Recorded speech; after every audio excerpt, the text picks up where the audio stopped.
Imagine you've spent your entire life immersed in a world of pocket monsters, catching them, battling them, trading them, dreaming up strategies that could topple champions. You've devoured every game from Red and Blue on that chunky Game Boy all the way to Scarlet and Violet on your Switch. You've binged the anime episodes, scoured the manga, pored over Pokédex entries like they're ancient scrolls. You know Mewtwo's tragic origin story backward and forward. You can recite Arceus's creation myth in your sleep. And yet, after more than 25 years, billions of players worldwide, and a franchise that's grossed over $100 billion, there are still mysteries in Pokémon that no one, not Game Freak, not the theorists, not even the die-hard data miners, can solve. These aren't your run-of-the-mill glitches or forgotten side quests.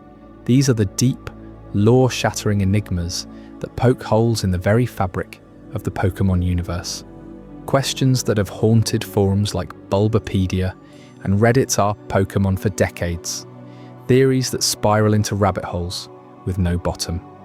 And today, in this 3-hour mega dive, we're tackling the top 10 impossible Pokémon mysteries we still can't solve.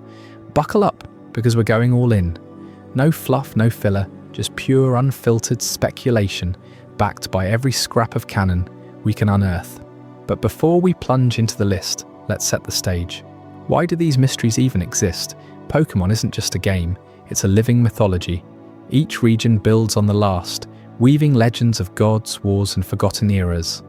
Arceus didn't just create the world, it birthed Dialga, Palkia, and Giratina to govern time, space, and antimatter.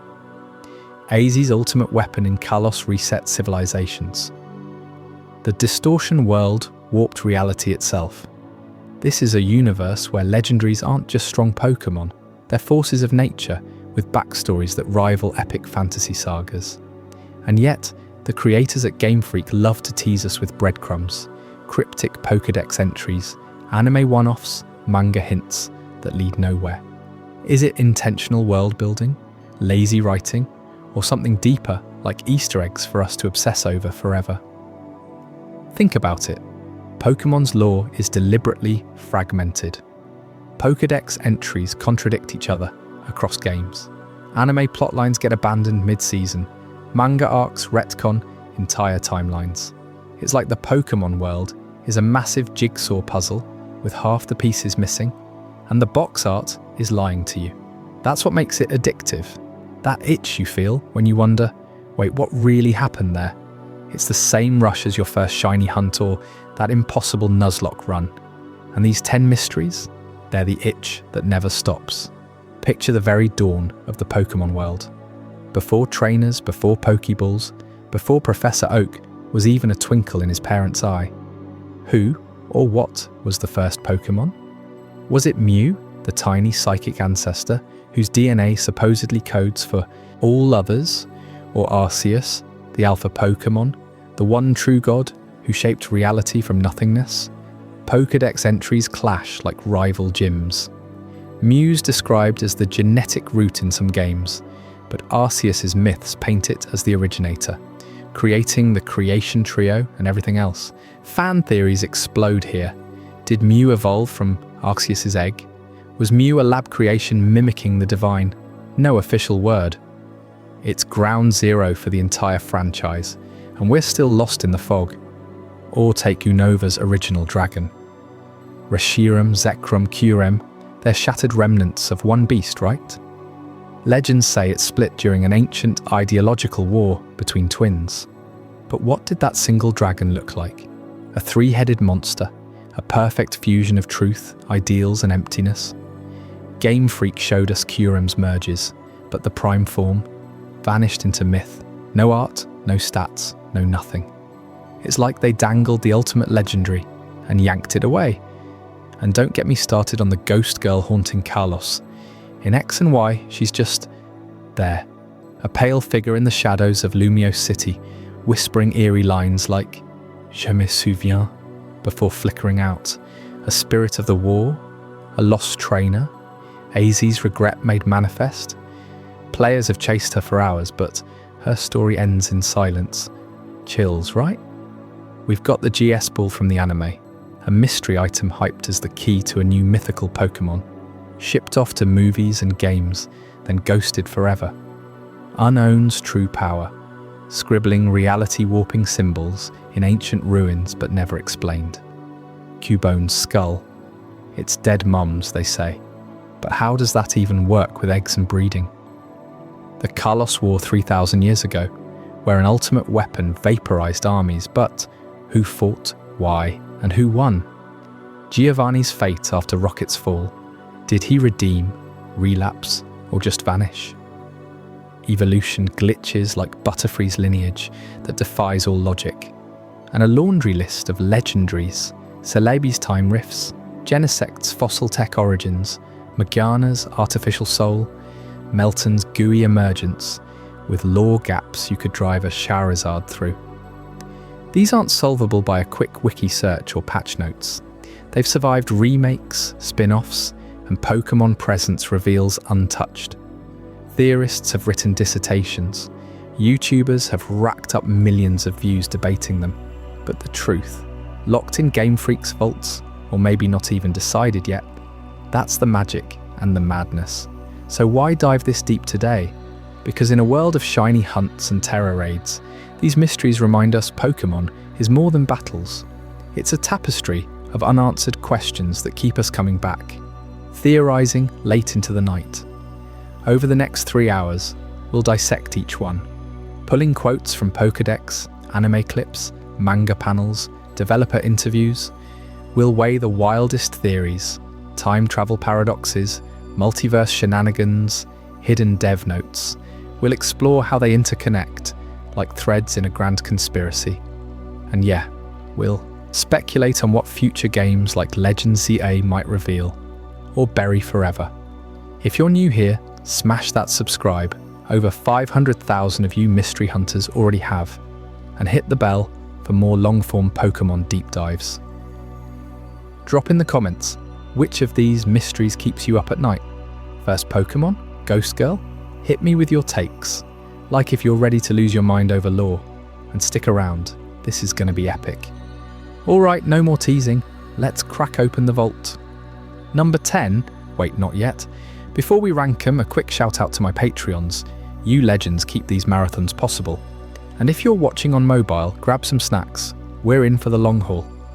Now, number 10, the enigma that's been staring us in the face since Gold and Silver. The true purpose of Unown. These floating eyeballs aren't just cute psychic types. They're keys to something massive, scattered across ruins like the Sinjo ruins, spelling out prophecies, summoning legendaries. In the anime, they warped dimensions. In movies, they birthed a new universe. But what are they? Extra-dimensional scribes, living language, gatekeepers to Arceus's domain? Theories point to them as the Pokémon world's alphabet, programming reality itself. But Game Freak, crickets. No evolutions revealed, no origin story. They're a glitch in the matrix we can't patch. Moving to number 9, Cuboni's skull mask. That iconic line, it wears the skull of its dead mother on its head, hits hard. But biology says no. Pokémon lay eggs, mothers survive breeding. Is it folklore? A curse?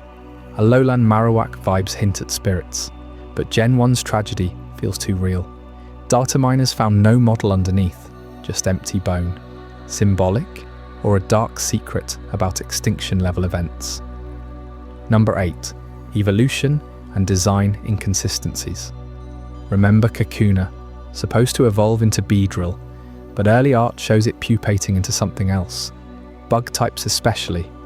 Weedle line defies metamorphosis logic. Pinsir's claws, Scyther's blades, mechanics clash with real-world inspo. Never addressed, even in remakes. Are they prototypes bleeding into canon?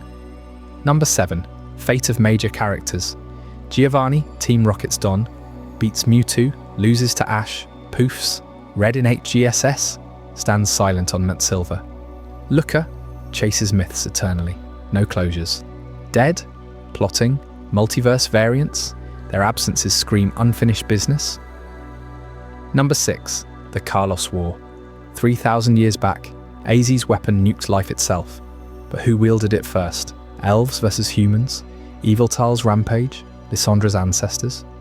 Ruins whisper of combatants, but outcomes. Buried, ties to AZ's Floette, redemption or revenge. Number 5, the GS Ball. Anime Gold, Celebi's Chariot, sent to Johto Games. Gold Silver Ball, mystery cargo from Bill. Teased as Mythical's Arc, abandoned post-movie. Connected to Celebi still? Lost media? Number 4, Ghost Girl of Gen 6.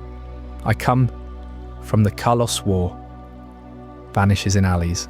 Not a Pokémon, not human. War casualty. Ultimate weapon Echo. Speedrunners glitch her. Theorists map haunts. Purpose unknown. Number 3, Original Dragon of Unova. Single entity split into ideals, truth, black hole. Art exists in files, erased. Curem fusions tease it. Ends ideals, war replay. Gets is his lie. Number 2, Unknown's Purpose revisited. No wait, building tension. Actually, the legendary's lore gaps. Celebi's Time Guardian fails. Why paradoxes? Genesect regenerated by Team Plasma. Ethics horror. Magiana's 500-year sleep. Soul Core from AZ. Melton from Ultraspace or Pokeballs. And number 1, the first Pokémon. Mew vs Arceus showdown. DNA ancestor or creator god. Pokémon 1's Mew under truck. Meta hint. Legends. Arceus trailer retcons. Whoa, hold up. That was just the teaser framework. Over the full video, we'll expand each into 10 to 15 minute chapters with visuals, clips, theory breakdowns. But seriously, which one's your top mystery? Comment now. Thanks for watching the intro. Full list dives next. Stay Poketastic. The allure of Pokemon's unsolved secrets. Did you know that over 25 years after Pokémon Red and Blue launched, fans are still scouring ancient Pokédex entries for clues to riddles that Game Freak has never bothered to answer?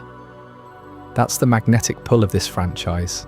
Its vast lore isn't just a backdrop for battles, it's a treasure trove of enigmas that have obsessed trainers like you and me for decades, turning casual players into lifelong detectives. Think about it. You've probably flipped through your Pokédex 1,000 times, reading those quirky descriptions that hint at deeper stories. Take the entry for Cubone. It straight up says this little guy wears the skull of its dead mother on its head. Heartbreaking, right? But then you dig deeper, and Pokémon reproduction doesn't work that way. Eggs, no live births, endless cycles of life without the trauma of loss. Is it folklore passed down by ancient people? A metaphor for grief? Or something Game Freak tossed in for flavour without thinking twice? Fans have debated this non-stop since Generation 1, spawning fan art, creepypastas, and even theories tying it to Marowak's spirit in Lavender Tower. You feel that itch, don't you? That urge to connect the dots where no official line exists. And it's not just isolated entries. The Pokédex is riddled with these myths that clash against the game's own rules. Hypno supposedly lures children to sleep with pendulum tricks, yet we've never seen a mechanic for that in any title. Or Phantump, those ghostly stumps said to be kids who got lost in the woods. Adorable, until you realise the lore implies eternal haunting. These aren't plot holes.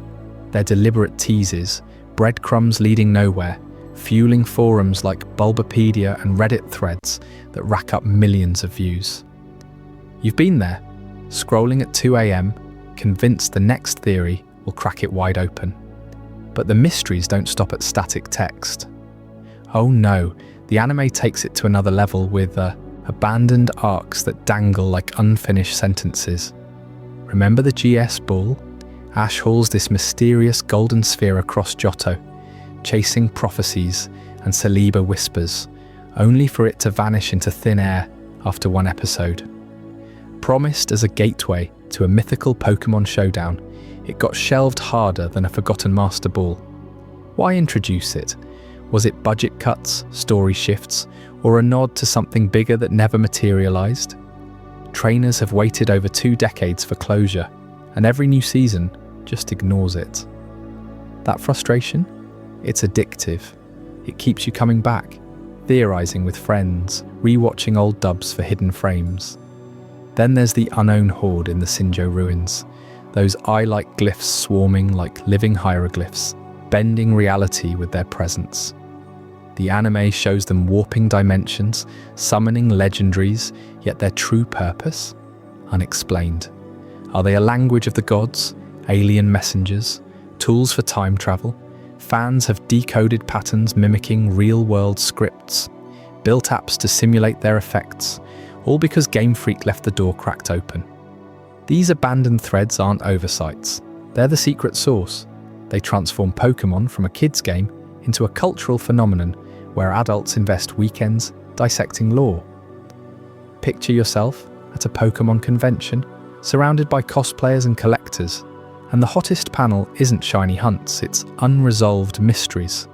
Debates rage. Does the Carlos War's ultimate weapon tie into AZ's immortality, or is it a nod to real history? Why does Giovanni ghost after Team Rocket's defeats, rebuilding in shadows, or finally reformed? You've felt that buzz, that shared obsession, where strangers become allies in the hunt. It's why Pokémon endures, not just battles or shinies, but this endless debate, this communal puzzle solving that bonds a global army of fans. And here's where it gets really wild. These enigmas aren't fading with time, they're amplifying. Scarlet and Violet dropped Terrastyle, Paradox Pokémon, from alternate timelines, and suddenly everyone's asking, are Iron Valiant and Walking Wake echoes of futures we erased?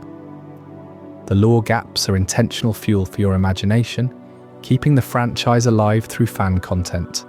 YouTube deep dives, TikTok theories, Discord servers buzzing 24/7. Game Freak knows this. They sprinkle inconsistencies like Kakuna evolving weirdly despite bug-type logic, or Meltan's biomechanical origins clashing with organic evolutions. It's catnip for theorists. You see, every unsolved secret is a hook in your brain. That one Pokédex line about Mew being the genetic ancestor, clashing with Arceus as the creator god. How do you reconcile that? Forums explode yearly, or the ghost girl in Lumiose City whispering eerie prophecies before flickering away. Is she a lost soul? A demo leftover? Or AZ's forgotten queen? No answers, just more questions that pull you deeper. This is the allure. Pokémon doesn't spoon-feed resolution. It thrives on the void, where your theories fill the space, creating personal canons that feel more real than canon itself. Fans have turned this into an art form. Remember the missing no glitch. Born from code oddities, it spiraled into urban legends of banned Pokémon and haunted Game Boys. Or the Lavender Town Syndrome myth, where eerie music allegedly drove kids to despair. Debunked, yet immortal. These aren't official, but they stem from the same soil. A world rich with half-told tales. You've chased them all, haven't you? That thrill when a new entry drops, scanning for contradictions, cross-referencing with anime, manga, even trading cards. It's detective work disguised as play. Now imagine channeling that passion into the ultimate list. Today, we're diving into a countdown of the 10 most impossible Pokémon puzzles that Game Freak refuses to solve. These aren't minor glitches or fanfic fodder. They're core lore black holes that have stumped experts for generations. Number 10 might twist your view of evolution forever. Number 5 will make you question reality itself.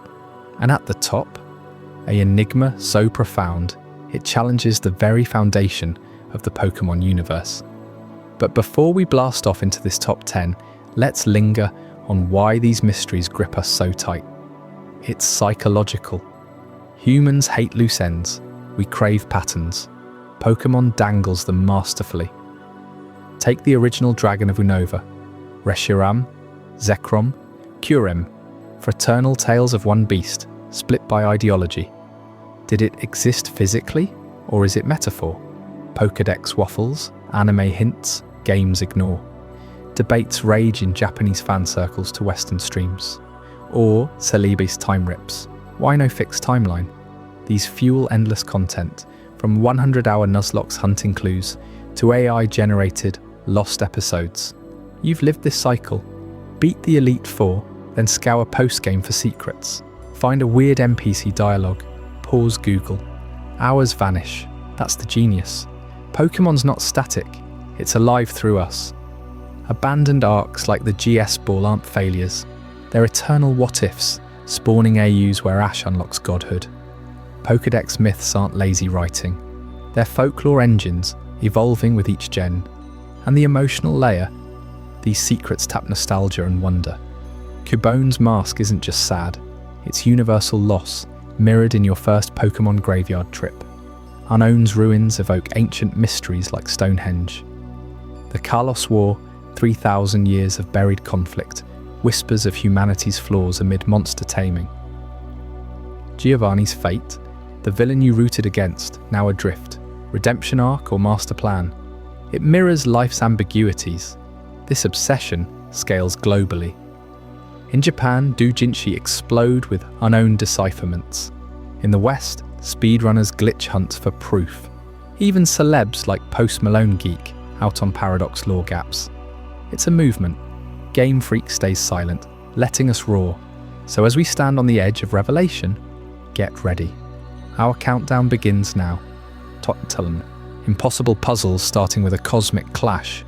Who wins? The supposed first Pokémon, playful ancestor of all, or the alpha creator who birthed existence itself? Their battle rages in conflicting texts, no victor declared. But hold that thought. Before we rank them and unravel the madness, we need to set the stage properly. Up next in setting the stage for Eternal Riddles, discover how Game Freak engineered these brain benders from day one, planting seeds that sprout eternal questions you'll never shake. You won't want to miss how it all connects. Setting the stage for Eternal Riddles. Every Pokémon game you've ever played hides something massive right under your nose, a deliberate void in the lore that no amount of grinding or shiny hunting can fill. Creators like Game Freak and the Pokémon Company don't just forget details, they craft them into the very fabric of the world. But the evidence points to a wild mix of genius design and chaotic oversights that keep us chasing answers decades later. Think about it. From the very first games on the Game Boy, Pokédex entries have been dripping with contradictions. Take something as simple as a Pokémon's origin story. One entry calls it the ancestor of all life, another pins it as a god from nothingness. Why plant these seeds of doubt? On one hand, it's masterful world building. Gaps invite you to theorize, to build your own headcanon, turning a static game into a living universe that evolves with every fan discussion on Reddit or Twitter. They want you invested, replaying old titles to spot inconsistencies you glossed over as a kid. But flip the coin and it smells like oversight. Development cycles were brutal back then. No time for airtight lore when you're cramming 151 monsters into limited ROM space.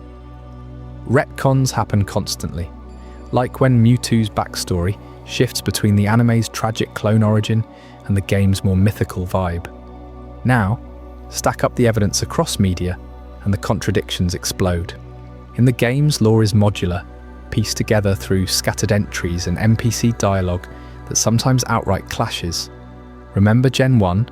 The Pokédex claims Slowpoke's tail causes earthquakes when yanked, but later games treat it like a mild region item. Intentional flavor text to make the world feel ancient and folklore-driven, or just early writers riffing without a Bible. Fast forward to Unova in black and white. The legend of the original dragon that split into Reshiram, Zekrom, and Kyurem sounds epic, but dig into the files and you'll find concept art scraps hinting at forms that never made it in. Was that planned for a sequel that got axed, leaving a hole, or deliberate to spark debates on what that beast really looked like? The anime takes it further, dangling plot carrots then yanking them away. That GS ball from the Gold and Silver arc, Ash hauls it across Johto. It's hyped as connected to Celebi, a mythical time traveller, but poof, it's never opened or explained. Fans waited years for closure, only for the story to pivot. Oversight from shifting writers, or a clever way to tease mythicals without committing. Manga like Pokémon Adventures doubles down on the chaos. There, the Kalos War from X and Y gets expanded into brutal battles with the ultimate weapon, but even it leaves the combatants' identities fuzzy, contradicting game hints about AZ's revenge. Across these mediums, the same event warps. Games keep it vague prophecy. Anime adds emotional ghosts like that spectral girl in Kalos. Manga turns it gritty. It's like three parallel worlds agreeing to disagree, fueling endless which canon is real arguments. You feel that pull, don't you? That itch when a Pokédex entry doesn't add up, or an anime episode ends on a cliffhanger that fades into obscurity. Creators thrive on it. Leaving gaps builds mystique, makes Pokémon feel bigger than anyone's story. Imagine the pressure on designers. Pump out a new gene every few years, balance competitive viability with deep lore, all while nodding to 25 years of history. Intentional voids let them evolve without retconning everything. Take Yun-On. Those psychic scribbles appear in ruins worldwide, tied to dimensional rifts, but their purpose? Unexplained. Games hint at ancient language, anime shows them summoning legendaries, manga uses them as weapons. Contradiction city, yet it works because the mystery endures. But here's where it gets suspicious. Oversights pile up when deadlines hit. Gen 2 rushed out Butterfree evolutions that still baffle with inconsistent mechanics, bugs that don't mega evolve like others. Early designs prioritized cute factor over logic, leading to Cubone's Skullmask tale, a heartbreaking yarn about wearing mom's remains that crumbles under reproduction biology. Symbolic? Sure, but why not clarify? Evidence from developer interviews leaks the truth. Some lore was placeholder text that stuck, yet they lean in, doubling down in remakes without fixes, turning accidents into features. Rhetorical question for you. If it was all planned, why did contradictions stack so high they threaten the whole structure? Games say Arceus created everything from an egg, but Muse entries claim it's the genetic root. Anime ignores both for human Pokémon bonds. Manga mashes them into multiverse madness. This isn't sloppiness alone. It's a deliberate strategy laced with happy accidents. Gaps foster community, where you and millions dissect every frame. Remember the Zapdos bird incident in Yellow? Glitches birthed myths that outlasted fixes. Creators know this, exploiting it. Now picture yourself replaying Sword and Shield. You spot that ghost girl in Lumio City from Gen 6 callbacks, her cryptic warnings about the war. Why her ties to AZ's weapon? Games don't say. Anime expands, manga twists. You've probably rushed past it a dozen times, but what if it's the key we all missed? That's the challenge I put to you right now.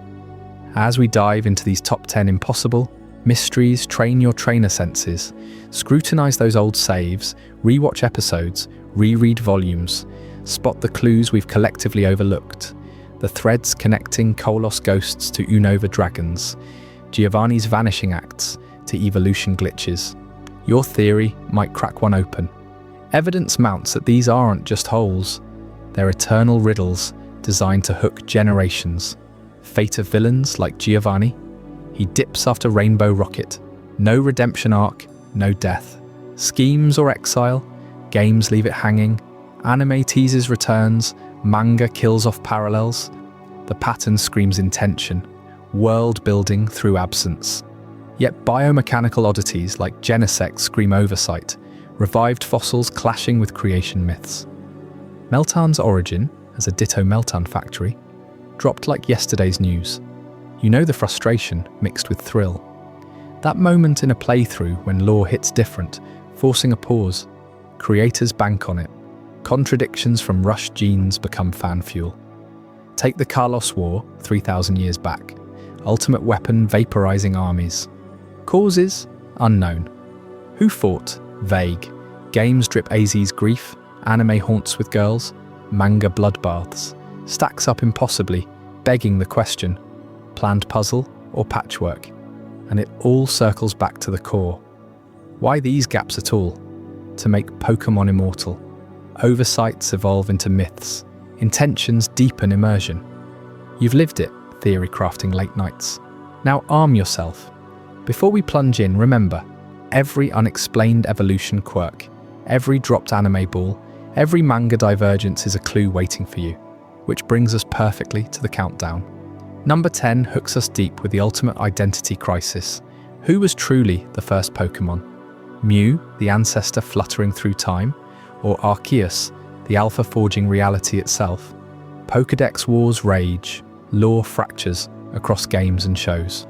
You won't believe how the contradictions bury the truth. Up next in Chapter 3, Mystery, Number 10, we unpack this Genesis riddle that stumped fans for decades. Stick around, because the answer might rewrite everything you thought you knew. But wait, let's linger here a second longer, because understanding these gaps unlocks the list. Dive deeper into the evidence. Games like Legends, Arceus finally spotlight creation, yet Mewtwo's films contradict with human meddling predating gods. Anime's syllabi episodes warp time, making first meaningless. Manga's Pocket Monsters goes wild, alternate timelines everywhere. It's a deliberate maze you navigating with us. Feel the suspense building? Creators leave these voids because solved mysteries die, eternal ones thrive. Oversights like bug-type Evo chains, ignoring stone rules, turned into charm. Unknown's ruins pulsing with power, no payoff. Pure hook, you've missed them before, but not today. Challenge accepted? Good. Spot that GS Ball resemblance in modern mythicals, or Cubone's mask echoing war ghosts. Contradictions aren't bugs, they're features pulling you forward. Now, primed for the plunge, mystery double return awaits in Chapter 3. The first Pokémon debate explodes with evidence you never connected. What if Mew hid Arceus all along? Your mind's about to shatter. Mystery 10. What if I told you that right there in your Pokédex, Mew is described as containing the genetic code for every single Pokémon that has ever existed? That's not some fan theory. It's straight from the source material, etched into the lore since Generation 1. You pull out your red or blue cartridge, flip to Mew's entry, and there it is.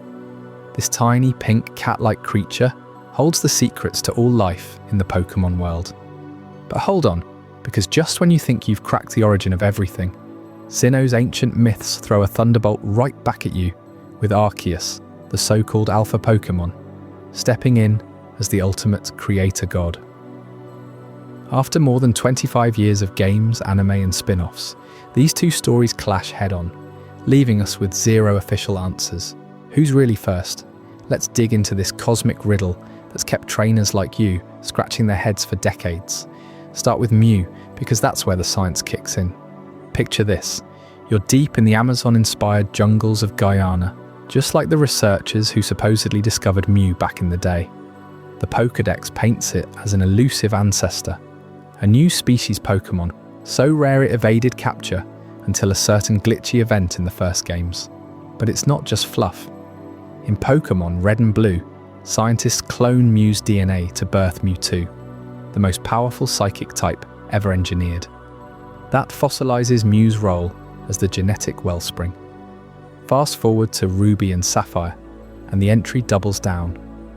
Mew is said to contain the genetic code of every Pokémon. Every one. From Bulbasaur to Zapdos, it's all packed into this floating furball smaller than your hand. You feel that weight, right?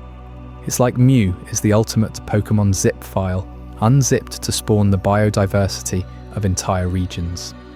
In the anime, Giovanni's team hunts Mew relentlessly, extracting its cells for Rocket's experiments.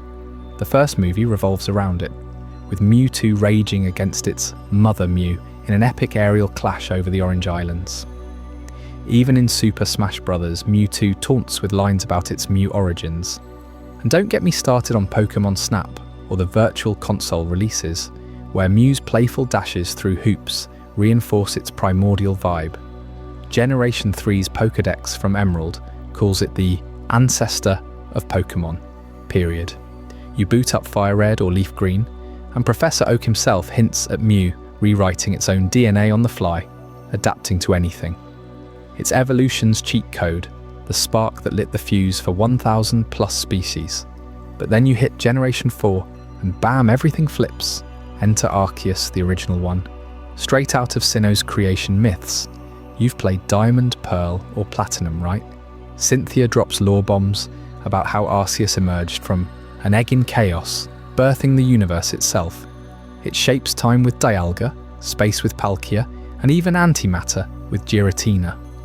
Then it crafts the creation trio, plates of pure type energy, and from there, the Pokémon world explodes into existence. The Sinnoh myths aren't subtle. Arceus is the godhead, the wheel-spinning deity whose 18 plates dictate every type matchup you sweat over in battles. Pokédex entries call it the creator of the universe and the being that birthed all Pokémon. You trek to the Hall of Origin in Platinum, and Arceus gazes down like it's judging your entire Pokédex completion. Legends. Arceus in 2022 cranks this to 11, showing you firsthand how it forges the Hisui region's life. From nothingness, you witness it creating Lake Guardians, the Weather Trio, even dialing back the clock on rampaging noble Pokémon. The game positions Arceus as the prime mover, unchallenged. Anime episodes echo this, with Arceus warping reality in movies like Arceus and the Jewel of Life, where it nearly wipes out humanity over a betrayal 100 years prior. It's not just powerful, it's foundational. Sinnoh folktales, etched in ruins and recited by elders, say all Pokémon trace back to Arceus' divine will. No DNA needed, just pure creation ex nihilo. Now you see the clash building, don't you? On one side, Mew as the biological root, DNA blueprint for everything catchable. On the other, Arceus as the metaphysical architect, willing Pokémon into being from the void. How do you reconcile a genetic ancestor with a godlike progenitor? Pokédex entries don't play nice. Mewtwo's Emerald entry admits Mew is its genetic source, but skips any nod to Arceus. Meanwhile, Arceus' Platinum lore ignores Mew entirely, claiming dominion over all creation. Head to Unova in Black and White, and Reshiram or Zekrom's myths nod to Arceus-like figures, shaping truth and ideals. But Mew? Crickets. Kalos in X and Y piles on with AZ's eternal Pokémon, hinting at ancient life cycles that sidestep both contenders. You start questioning everything. Was Mew created by Arceus as its first experiment? The Pokédex hints Mew might predate humans, discovered in Guyana pre-Generation 1, but Arceus' timeline stretches to the Big Bang equivalent. In Heart Gold and Soul Silver, you summon Arceus at the Spear Pillar, and it feels like meeting the boss of bosses, yet Mew zips around Johto events as if it's the cheeky older sibling. Fan sites explode with debates, Mew as Arceus' avatar, Arceus absorbing Mew's DNA later, but canon stays silent. Game Freak drops crumbs in events, Mew distributed via Nintendo events since 1998, Arceus via Azure Flute Mysteries. Super Mystery Dungeon has Arceus as a quest giver god, Mew as a dimensional hopper. Still, no fusion. Dive deeper into the contradictions and it gets wilder. Hoenn's Rayquaza is a protector born from the ozone, no Mew or Arceus mention. Galar's Aternatus crashed from space, alien origins clashing with both earthly DNA and divine birth. Alola's creation myth has Necrozma shattering worlds, predating Arceus' feats, and Paldea's Scarlet and Violet. The Professor's time machine loops mess with origins, but Mew's DNA is cloned for Ogerpon experiments. No direct link. Over 25 years, since 1996's Japanese launch, we've had 9 generations, spin-offs, like Ranger and Conquest, manga arcs in Pokémon Adventures, where Mew hides in Amazon ruins while Arceus seals distortions. Anime specials tease Mew saving the world from a meteor, Arceus from human greed. TCG cards depict Mew as genetic Pokémon, Arceus as alpha Pokémon. Clues everywhere, answers nowhere. You ever pause mid-battle, staring at your Mewtwo, wondering if its rage stems from being a knockoff of the true first? Or summon Arceus in Legends mode, feeling that god power, only to remember Mewtwo's revenge movie, where Mew revives everyone with a miracle bubble. It's infuriating genius. Game Freak loves this ambiguity. Interviews with Sugimori or Masuda dodge direct answers, calling it myth versus science. Regional Pokédexes shift. Kanto reveres Mew. Sinnoh worships Arceus. Galar ignores both for cultural heroes. Even in Pokémon Go, Mew's research quest demands catching one of every type, nodding to its DNA lore, while Arceus raids demand plates like creation tools. Think about the implications for you as a trainer. If Mew's first, every catch is a distant cousin. Strategies built on type advantages, all derivable from one pink puff. But if Arceus reigns, your Master Ball hauls might just be playing God's game. Breeding chains in daycare, Mew shortcuts it all. Divine plates explain Mega Evolution's power-ups. The lack of resolution fuels endless replays. You chase shiny Mew hunts or Arceus plates obsessively, hoping for that lore drop. Yet 2024 arrives, Scarlet Violet DLC wraps, and still nada. No legends, Mew. No Arceus prequel clarifying the egg's contents. This isn't sloppy writing, it's deliberate mystery. It mirrors real-world debates, evolution versus intelligent design, science versus faith. You feel pulled between them, don't you?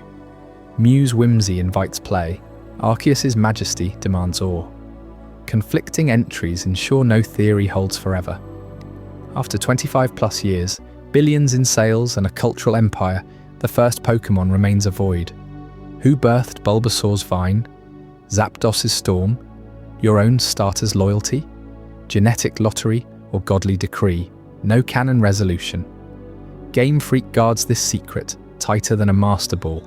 And if that divine versus DNA showdown has your brain in knots, just wait for Chapter 4, Mystery or a 9. It uncovers evolution and design inconsistencies so bizarre, they'll make you question every transformation you've ever triggered. Stick around, you won't see it coming. Mystery 39. In the heart of Unova's ancient mythology, a single dragon once soared through the skies, its body a perfect fusion of blazing truth and unyielding ideals. That beast split apart, giving rise to Reshiram, Zekrom, and Kyurem. But what did its original form even look like? You've battled these legendaries in black and white, felt the rumble of their roars, yet Game Freak has kept that primal shape hidden from us forever. Today, we're cracking open Mystery Number 9, the original dragon of Unova, a puzzle so deep it challenges everything we think we know about these iconic Pokémon. Let's rewind to the lore that started it all. Unova's creation myth, straight from Pokémon Black and White, tells of twin heroes locked in a brutal ideological clash. One brother chased absolute truth, the other pursued passionate ideals. They each tamed a dragon, but their feud grew so fierce it shattered the land and tore that single dragon into pieces. From its remains sprang Reshiram, the vast white dragon of truth, with turbine wings and a fiery soul, and Zekrom, the jet-black behemoth of ideals, crackling with electric fury. But that's not the full story. There's a third fragment, Kyurem, the eerie grey husk lurking in the giant chasm, frozen and incomplete. You remember the moment in the games when N summons Zekrom or Reshiram, depending on your version, and the camera pans across Lacunosa town as shadows loom large. The legend unfolds through dialogue and murals, painting this picture of one original beast embodying both truths and ideals in harmony. Pokédex entries hammer it home. Reshiram says it incinerates foes who distort truth, while Zekrom overwhelms those who forsake ideals with bolts from the heavens. Kyurem?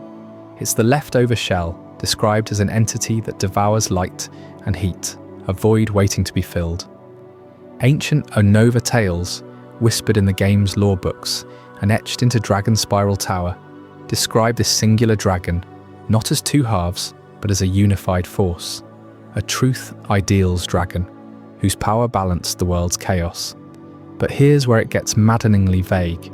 What was this original dragon's physical form? The games drop heavy hints. In Black and White, the story explicitly states they were once one entity, that broke into 3. Iris, the dragon-type master who becomes champion, references murals in the relic castle, showing a massive, shadowy silhouette that doesn't match any modern legendary. It's got elements of all 3, perhaps sleek white scales blending into dark armour, a tail that splits into fiery and electric prongs, wings that hum with both flame and thunder. You climb Dragon Spiral Tower, uncover tablets recounting how the dragon resonated with the brothers' drums of truth and ideals, awakening as a colossal guardian. Yet no sprite, no model, no artwork. Not in the games, not in the official guides, not even in the Super Smash Bros. Trophies that love to spoil secrets. Think about it. You've replayed Black 2 and White 2 a dozen times, fused Kyurem with Reshiram or Zekrom using the DNA splicers, watched Black Kyurem or White Kyurem emerge in all their glitchy glory. Those fusions scream prototype reunion. Black Kyurem channels Zekrom's electricity with Reshiram's icy sheen. White Kyurem flips it with fire and thunder. The DNA splicer's item description calls it a tool from Unova's ancient past, implying the original split was reversible. But why stop short? Why not show the true original, the pre-split form that fused all 3 perfectly? The games tease it endlessly. In the Pokémon World Tournament, trainers reference the original dragon as a living legend, and post-game events in the sequels have Alder pondering if Kyurem holds the key to restoring it. Still visuals? Absent. Zilch. Game Freak dangles the carrot, but never lets you bite. Now dig deeper into those ancient Unova tales. They're not just flavor text, they're woven into the region's fabric. Lacunosa Town's legend warns of shadows at night, tied to the dragon's shattered rage. The people hid in fear when the Brothers' War unleashed it. Visit the abyssal ruins underwater, and Unknown spells out fragments of the story, hinting at a dragon that embodied the pillars of truth and ideals as one. These aren't metaphors. The games treat it as historical fact. Getsis, that scheming bastard, manipulates the legend to fuel Team Plasma's agenda, claiming the dragons represent division that must be purified. Even Looker in the sequels investigates Kyurem as the missing piece, muttering about classified files on the prime dragon form. What makes this a true unsolvable mystery is the twist with Kyurem. Its role screams incomplete reunion. Kyurem isn't just a survivor, it's a husk, a body without a soul per the Pokédex. In Black 2 and White 2 you capture it, fuse it, but it never becomes whole.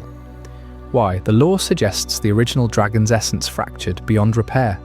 Reshiram and Zekrom carry the full spirits of truth and ideals, while Kyurem is the physical shell drained and dormant. Theories abound among fans. Some say the brothers' drums corrupted the split, making true fusion impossible. Others point to the Light Stone and Dark Stone, which housed the dragon's souls until awakened. Maybe the original needed both stones intact. You've got to feel the frustration here. Imagine holding the DNA splicers, staring at Kyurem's hollow eyes, knowing you're one step from godhood, but the game pulls back. No post-fusion event shows the trio merging into the OG dragon. No hidden super boss. In the anime, things get even wilder. Ash encounters Reshiram and Zekrom in Dakila Islands, and later episodes nod to Kyurem as the empty one, but they never depict the original. The movies, Pokémon the movie, Kyurem vs the Sword of Justice toys with it, showing Kyurem absorbing the other 2 temporarily, forming a monstrous hybrid that echoes the ancient beast. Fiery wings, electric claws, icy breath. But it's a perversion, not the pure form. Even manga like Pokémon Adventures dives in, with the black and white arc having the dragon's legend drive the plot. Yet the original remains a silhouette in flashbacks. Let's unpack why this endures as impossible to solve.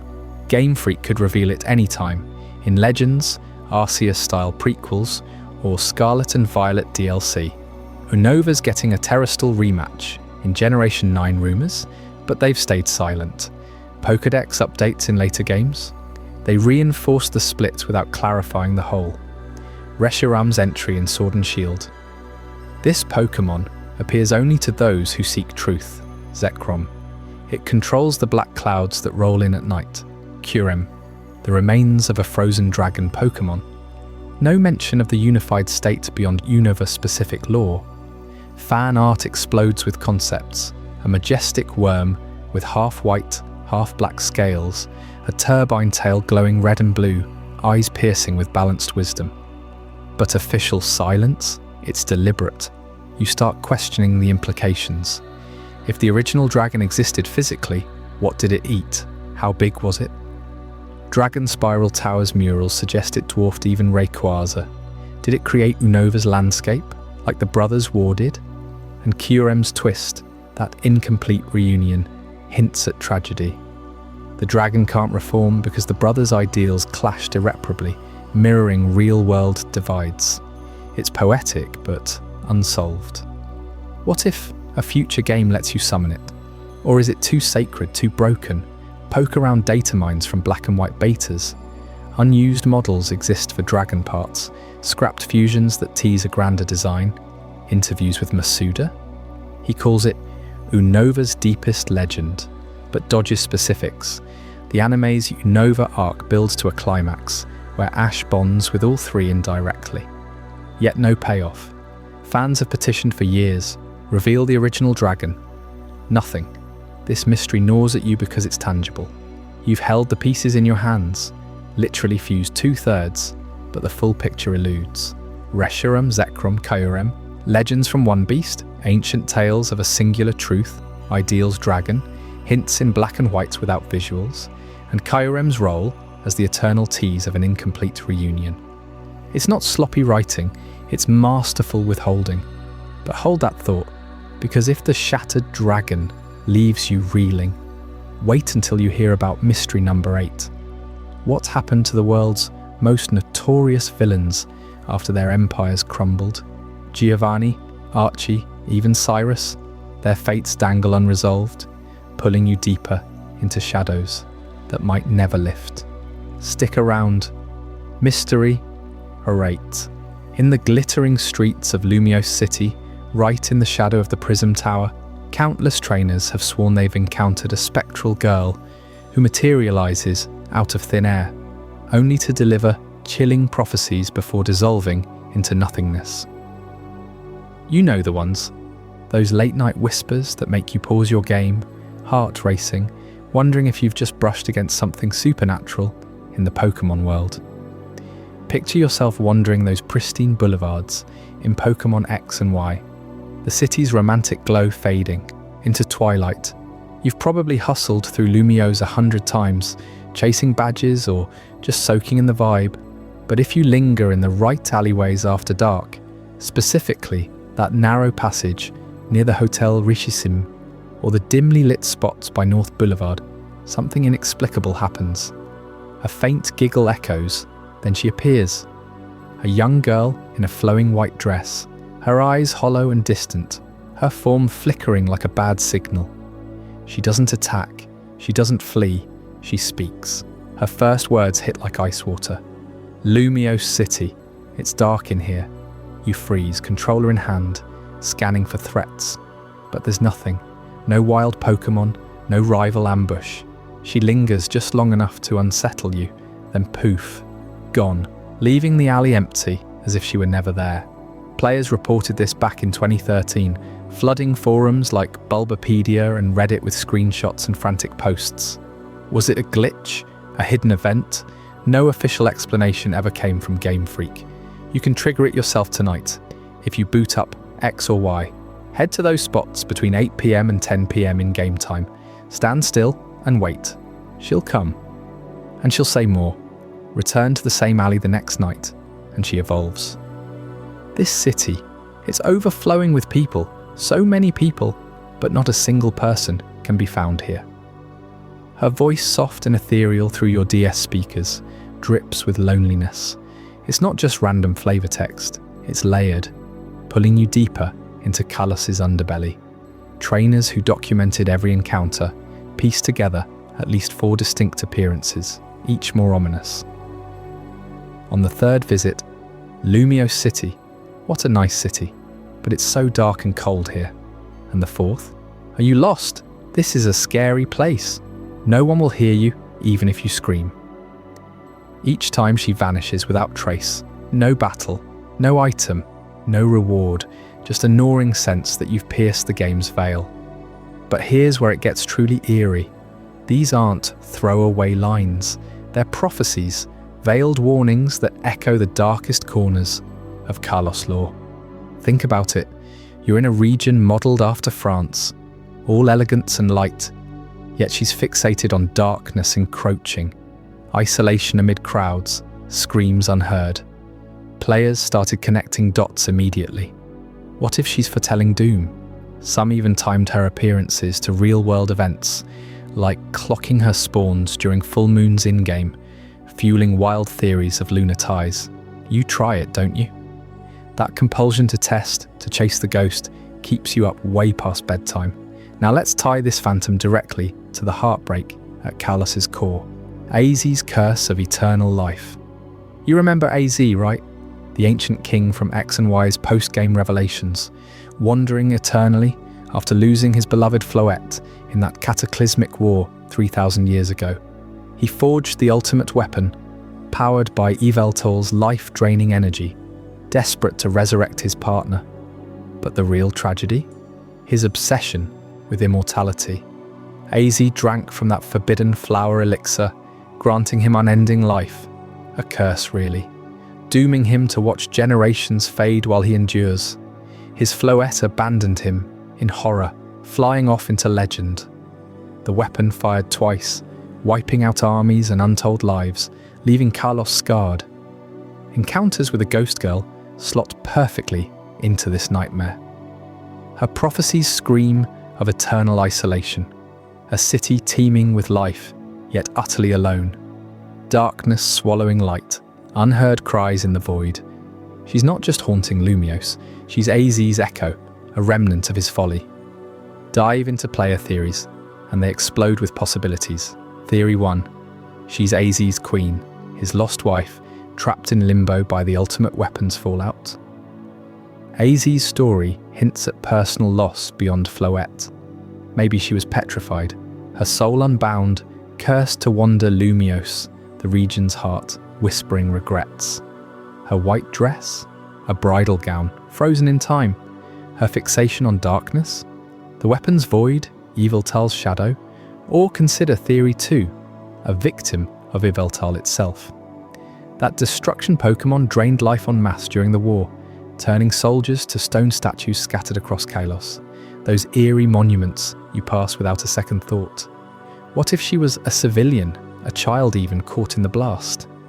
Her spirit, denied peace, replays the horror, prophesying the cycle's repeat. No one will hear you scream. That's the silence of the petrified dead. Trainers have mapped her alleys to war-era sites, overlaying old Carlos maps from the game files. It lines up too neatly. And her vanishings? Pure Yveltal energy, life force flickering out. You feel it, don't you? That shiver when her words sync with AZ's monologue at the Prism Tower endgame. He rants about life's cruelty, immortality's torment, humans, and Pokémon. You're all prepared to die for your dreams, to lose those you love. Her prophecies mirror it, darkness closing in, endless cold. Some data miners swear her model reuses assets from AZ's Floette animations, subtle glows and fades. Others point to cut content, unused audio files in XY's code with ghostly child voices, scrapped but lingering as this event. Game Freak buried it deep, but not deep enough. Theories pile higher. Is she a time-lost soul from AZ's era, displaced by the weapon's reality-warping blast? Her overflowing with people line? Lumios wasn't always this bustling. Maybe she mourns its pre-war innocence. Or perhaps she's a meta-warning to you, the player. Pokémon's world is fragile, glitches in the matrix where lore bleeds into code. Forums buzzed for years, Cerebi threads with thousands of replies. YouTube recreations racking up millions of views. One player claimed a fifth encounter, post-game, after seeing AZ. She whispered, "The king, he still walks." before glitching the screen black. Hoax or hidden trigger? You decide to hunt it yourself. What makes this unsolved is the vanishing's perfection. No footprints in data, no NPC flags, just ambient triggers anyone can replicate, yet no one can explain. She leaves you questioning reality. Is Kalos haunted for real? Or is this Game Freak's genius Easter egg, mocking our thirst for answers? Eternal life via AZ's curse means echoes linger, ghosts of the past refusing to die. Her prophecies? Maybe they're for us, foretelling Pokemon's future mysteries unsolved.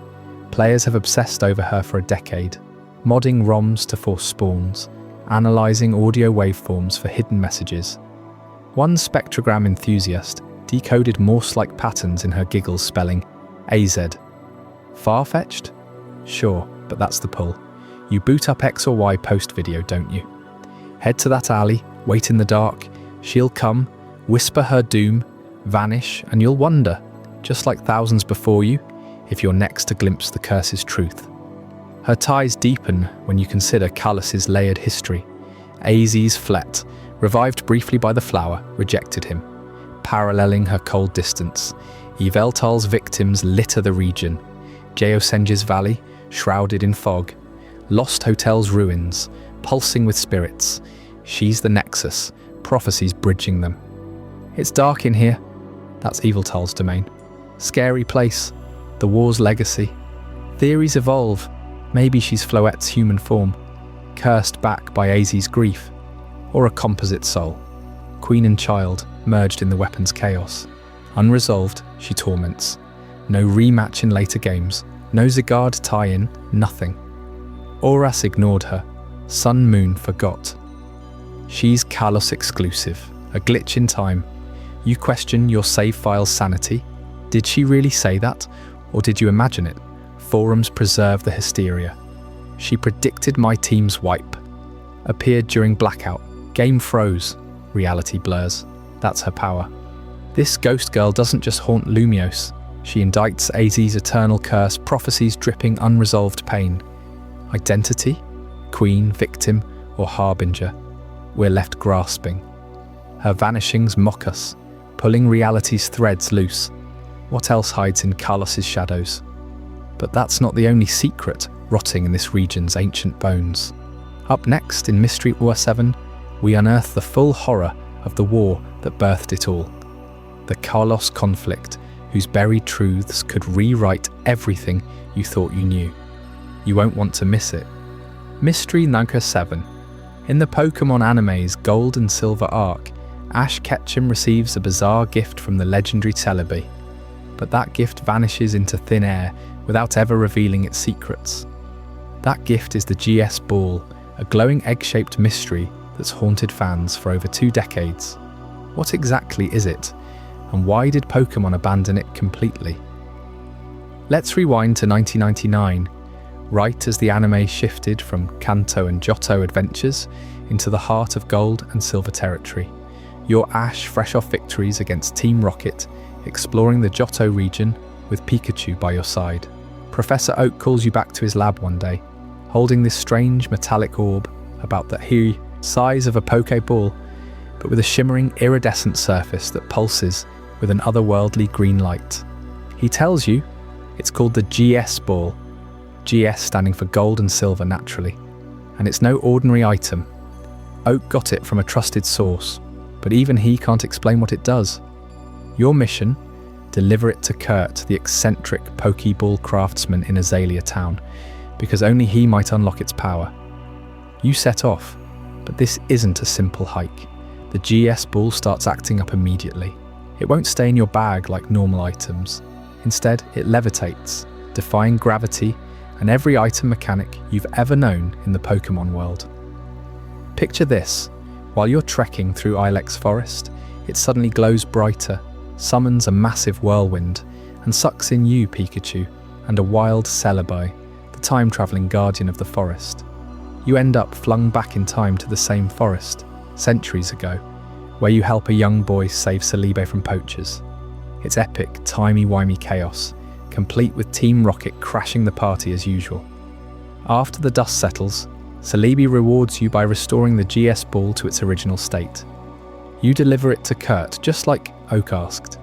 Kurt examines it closely, marvels at its unique construction, unlike any Pokeball he's ever crafted, and declares it too mysterious even for him. He takes it to the top of Tin Tower in Ecruteak City, a sacred spot tied to the legendary beasts Ho-Oh and the other tower's guardians. There, under the full moon, he releases whatever's inside. A blinding light erupts, and out comes the three legendary dogs, Raikou, Entei, and Suicune, roaring to life and sprinting off across Johto. The GS ball? It crumbles to dust. Case closed, right? Not even close. Here's where the promise turns into pure ghosting. From the very start, the anime hyped the GS ball as a direct link to Celebi. Kurt himself mentions rumours that Celebi left it behind as some kind of egg-like vessel, maybe containing life itself, or a portal to other times. Promotional materials and episode previews teased this massive Celebi storyline, positioning the GS ball as the key to unlocking Johto's deepest myths. Fans tuned in week after week, expecting a grand reveal. Would it hatch into a new Pokémon? Transport Ash through time permanently? Unleash Celebi's full power? But after that Tin Tower episode in 2000, the GS ball is never mentioned again. No callbacks in later Johto episodes, no references in future movies, not even in the Celebi-focused fourth Pokémon movie that came out the same year. It's like the writers dangled this tantalizing Celebi connection, then pretended it never happened. And that egg-like nature? It breaks every rule of Pokémon item logic. Normal eggs in the games hatch after steps or time, but this thing floats, warps reality, and summons legendaries without a single mechanic to explain it. In the games Gold, Silver, Crystal, the GS ball exists, but only as a quest item. You get it from Oak after beating the Elite Four, trade it to Kurt, and he crafts the GS ball. Wait, no. In the games it's different. You clear the Slowpoke well, Kurt makes a special lure ball, and the GS ball is this unobtainable trophy that teases Celebi in Crystal's Ilex Forest event. But even there, you can't open it, trade it, or interact with it beyond staring at its description. A ball with a Pokémon inside that returned from another world. Returned from another world? What Pokémon? Why can't it? The games ghost it too, leaving it in your PC bag forever. Fast forward, and no manga adaptations pick up the slack. In Pokémon Adventures, the Gold, Silver, Crystal arc nods to Kurt and the legends, but the GS ball is sidelined or altered into something mundane. No deep dive into its contents. Sequels like the Diamond and Pearl anime? Silent. Black and White? Nothing. Even the recent Pokémon Horizon series, with its multiverse vibes, ignores it entirely. Pokémon Legends? Arceus and Brilliant Diamond. Shining Pearl revisit Johto lore, but the GS ball stays buried. It's the ultimate abandoned plot thread. No developer interviews, no art books, no it was Celebi all along retcon. Game Freak, the Pokémon company, they've addressed fan questions on everything from Mewtwo's origins to Giratina's dimension. But the GS ball? Crickets. You have to wonder, what could have been inside? Theories abound, and they've fueled fan outrage for years. Some say it was a baby Celebi, explaining the egg shape and time powers. Others point to the returned from another world hint, suggesting a Pokémon from a parallel universe like Giratina's Distortion World, or even the Unknown Realm. Remember how it summoned the legendary beasts? Maybe it was their collective essence, a primordial egg holding Johto's guardian spirits before they split. Or, tying back to Celebi, perhaps it was a seed of time, capable of rewriting history itself. Fans have modded games to open it, spawning Celebi or glitchy legendaries, but that's not canon. This abandonment piqued fan frustration around 2005-2010, during the height of DS remakes and Heart Gold Soul Silver hype. Forums like Bulbagarden and Cerebi exploded with threads. GS Ball explained. Why did they drop Celebi plot? Petitions circulated. Cosplays at conventions featured mock GS Balls demanding answers. Even today, Reddit's Our Pokémon Mysteries calls it the dangling thread that keeps us up at night. It's not just unfinished business, it's a betrayal of the anime's boldest promise. Johto was supposed to be Celebai's era, the grassy guardian teased in Crystal's event, the movie star. Yet the GS Ball teases that link and yanks it away. Dig deeper into the anime episodes themselves. Episode 138, A Goldenrod Opportunity, introduces the GS Ball when Ash beats Whitney's Miltank. Oak hands it over casually, but the music swells with mystery. Then Ilex Forest in 139-140, the time travel spectacle. Celebai's involvement isn't subtle, it's front and centre, with Ash bonding to it like never before. Kurt's line in 152, "I'll take it to the top of Tin Tower and set it free," builds insane hype. The release in 153 unleashes the beasts in a spectacle of lightning, fire and ice. Pure chills. But post-release? Ash doesn't ask. Oak doesn't follow up. Nobody cares. It's as if the production team hit a deadline crunch or shifted focus to Hoenn. Compare it to other dangling plots that got resolved. The old sea charts from the anime led to Lugia. The talking Slowking expanded in manga, but GS Ball? Nope. Even in supplementary media like Pokémon Zensho manga or the official encyclopedia, it's a footnote. Fans theorize internal drama. Maybe Celebai's movie overshadowed the arc, or licensing issues with the item design. Whatever the reason, it left a scar. You've probably replayed Crystal's Celebai event, stared at that locked GS Ball sprite, and felt that itch. Why promise the world and deliver dust? The outrage simmered but never faded. At Pokémon Worlds 2010, during Heart Gold hype, cosplayers paraded a giant GS Ball demanding, "Open it." Twitter, back when it was Twitter, lit up with GS Ball truth. Speedrunners glitch it out of existence just to cope. Art communities churn out what-if comics. GS Ball hatching into Shaman, or fusing with the red Gyarados. It's the ultimate fanfic fuel because canon refuses to touch it. Now consider the implications for Pokémon lore. If the GS Ball defies item mechanics so thoroughly, levitating, time warping, legendary summoning, does that mean certain artifacts exist outside Pokeball tech? Is it alien like Clefairy's moon origins? Or divine blessed by Ho-Oh? Its egg form suggests reproduction, beyond standard breeding, hinting at mythical births we never see. No other item behaves this way.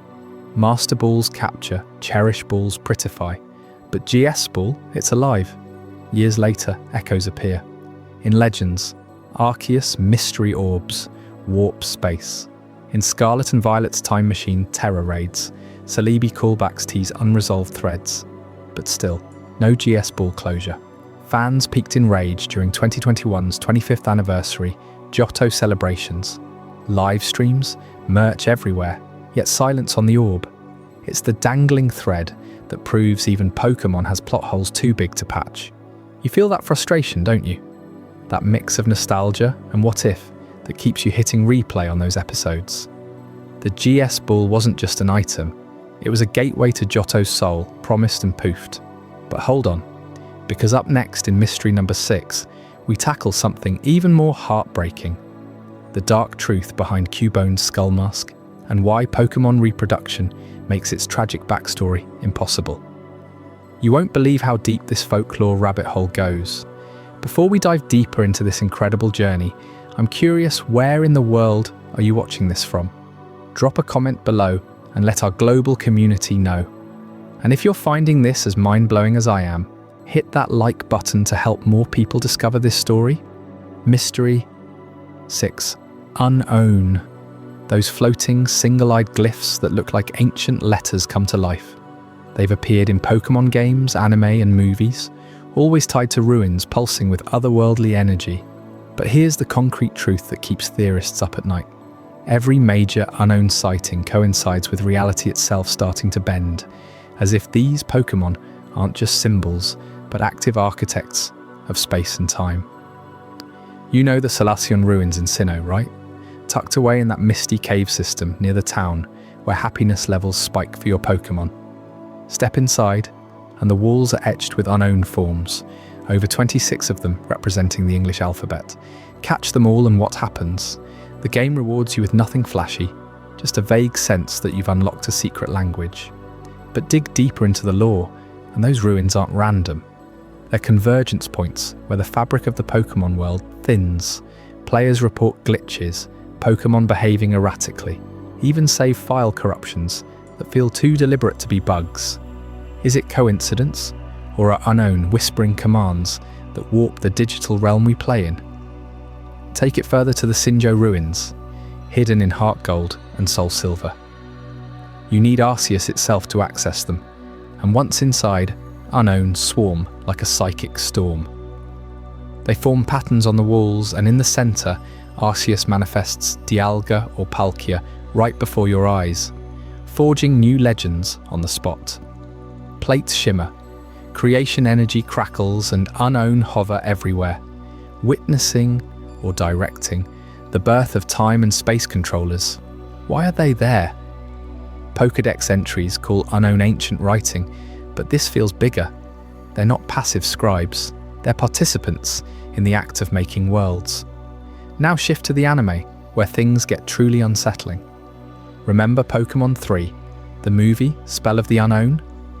A little girl named Molly Hale finds a puzzle box in her family's estate, unleashes a horde of unknown, and boom, her home transforms into a crystalline fortress floating outside reality.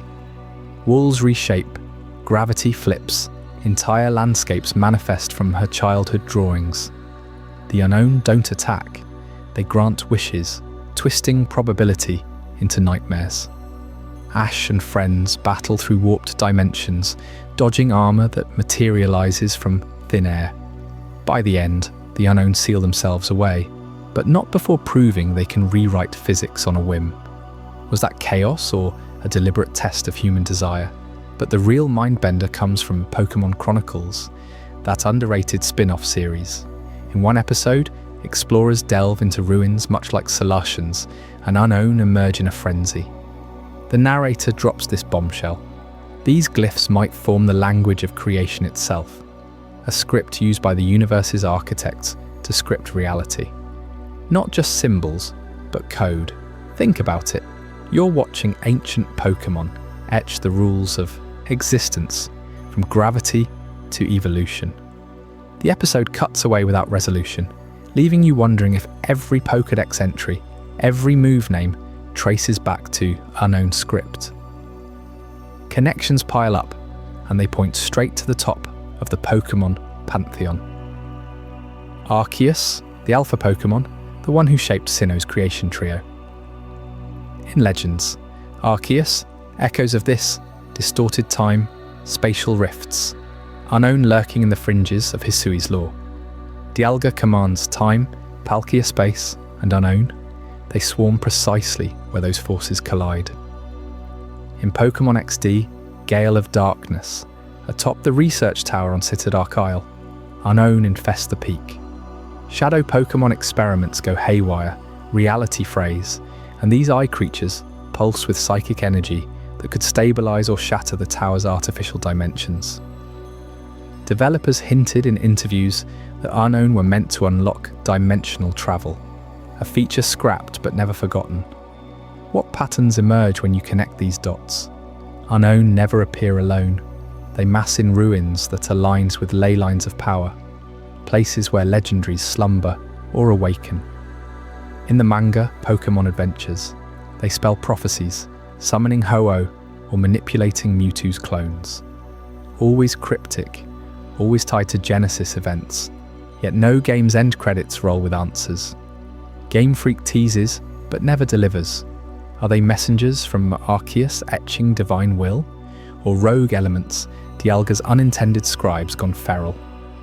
The disturbing events ramp up from there. In the anime's Johto arc, Professor Ivy's assistant encounters unknown in a cave, emerges babbling about eyes that see all timelines. She vanishes, her notes scattered with glyph sketches predicting future disasters. Real-world fans have scoured those symbols, claiming they match stock market crashes or game release dates, Coincidence or precognition? Then there's the Salacen Town daycare lady's diary in Diamond and Pearl files. Mentions of unknown stealing eggs, Pokémon born with impossible movesets. Breed a perfect IV Ditto there, and glitches spawn hybrid forms that shouldn't exist. Do you control fate or unleash chaos? Consider the evidence. In controlled swarms, like the movie, they build pocket universes, stable enough for life, but overwhelm them. Like when trainers try mass capturing in ruins, and reports flood forums, Pokémon fainting without cause, trainers losing hours of time, devices draining batteries instantly. One Redditor swore his DS overheated during an unknown hunt, screen flashing glyphs before bricking. Japanese urban legends tie unknown to missing hikers in Yamanashi caves, modelled after real ruins. Let's break down their moveset for clues. Hidden Power, the ultimate wildcard, adapts to any type. Future Sight predicts attacks turns ahead. Disable shuts down abilities mid-battle. They're not fighters, they're manipulators. Pair that with their ability, Levitate, ignoring ground assaults, untouchable observers. Pokédex claims they're everywhere yet, rarely seen, fueling theories they're quantum entities, existing in superposition until observed. You might think, okay, symbolic Pokémon, cool design choice.